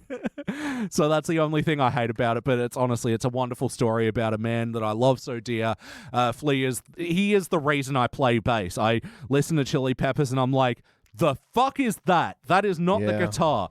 Because, as a bass player, so often the bass just gets put in the background and it's a supporting frequency. Root notes. Yeah, it's supporting the other instrument. But Flea was my first exposure into the sort of funk style. He was a pioneer in that sort of lead bass role, wasn't he? Yeah. Just like Bootsy Baby. Well, that's the thing. I didn't really know funk prior to the Chili Peppers, and knowing like bass as its own separate instrument that wasn't playing just guitar lines or just supporting the overall frequency of the chords. So having Flea separate and do these things was an absolutely inspirational and fundamental part of my bass playing. So hearing how he came up and grew as a person was just absolutely wonderful. And I think I like reading, you guys. Get out. All right, guys. Look, that about does it for the Simpsons Index this week. Thank you very much, guys, for joining me tonight. Thank you, Danny. I'm Danny Rosewell. Thank you, BT. Ahoy. And that's all from me, your host, Elliot Jay O'Neill. And that is all the mustard in the house. Jiminy Jellickers. Thank you for listening to the Simpsons Index podcast, which is also an online spreadsheet available at thesimpsonsindex.com. You can chat to us online at facebook.com/thesimpsonsindex or at Simpsons Index on Twitter and Instagram. And now please stay tuned for the bonus scenes! Frank's Red Hot Condoms. We can't imagine why you'd buy them. Hurts on your genitals, hurts in your mouth. Why? Stop! Radioactive Man. One more time. What's that? Radioactive Man. Brilliant. And once more. Look out! Radioactive Man. Actually, you flubbed that one. Fucking cunt shit ass tits. Hi, Mom. Oh my God. We gave you the fidget toy so you'd leave the stand alone. Now you put the fidget toy on the Give stand. him the bigger fidget toy. The one that can't be wrapped around a The stand. one that's in the black case. Elliot. It's got a level Ready? up. Pachung! You monster. Why do we give you scotch? Jesus Christ, this is a heavy one. I know. That's why I was waiting for the big guns. It's actually very noisy, so we probably shouldn't give it to him. Yeah, I'm not. It sounds like you're masturbating. Okay, what about the Well, I am. the actual fidget cube behind the monitor? No, that one makes clucky. That's also true. I'm out of ideas. You guys know I'm not actually a child. I'm just a shit stirrer. We're giving you different shit to stir. Horses don't look like horse on film. You gotta shit. Cows don't look like cows on camera. You gotta paint up horses. What do you do if you want a cow? Whatever. What was the other Ralph line in this Oh episode? no, run. Now is the winter of our discontent. God damn, that pussy bitch ain't no. What's for lunch tomorrow? Yes. Thank you. Chicken necks? Chicken necks. Oh, this podcast has gone to the dogs, Off the rails. which don't look like dogs on camera. You gotta use cats. We usually tape a bunch of mice together. Oh, for fuck's sake.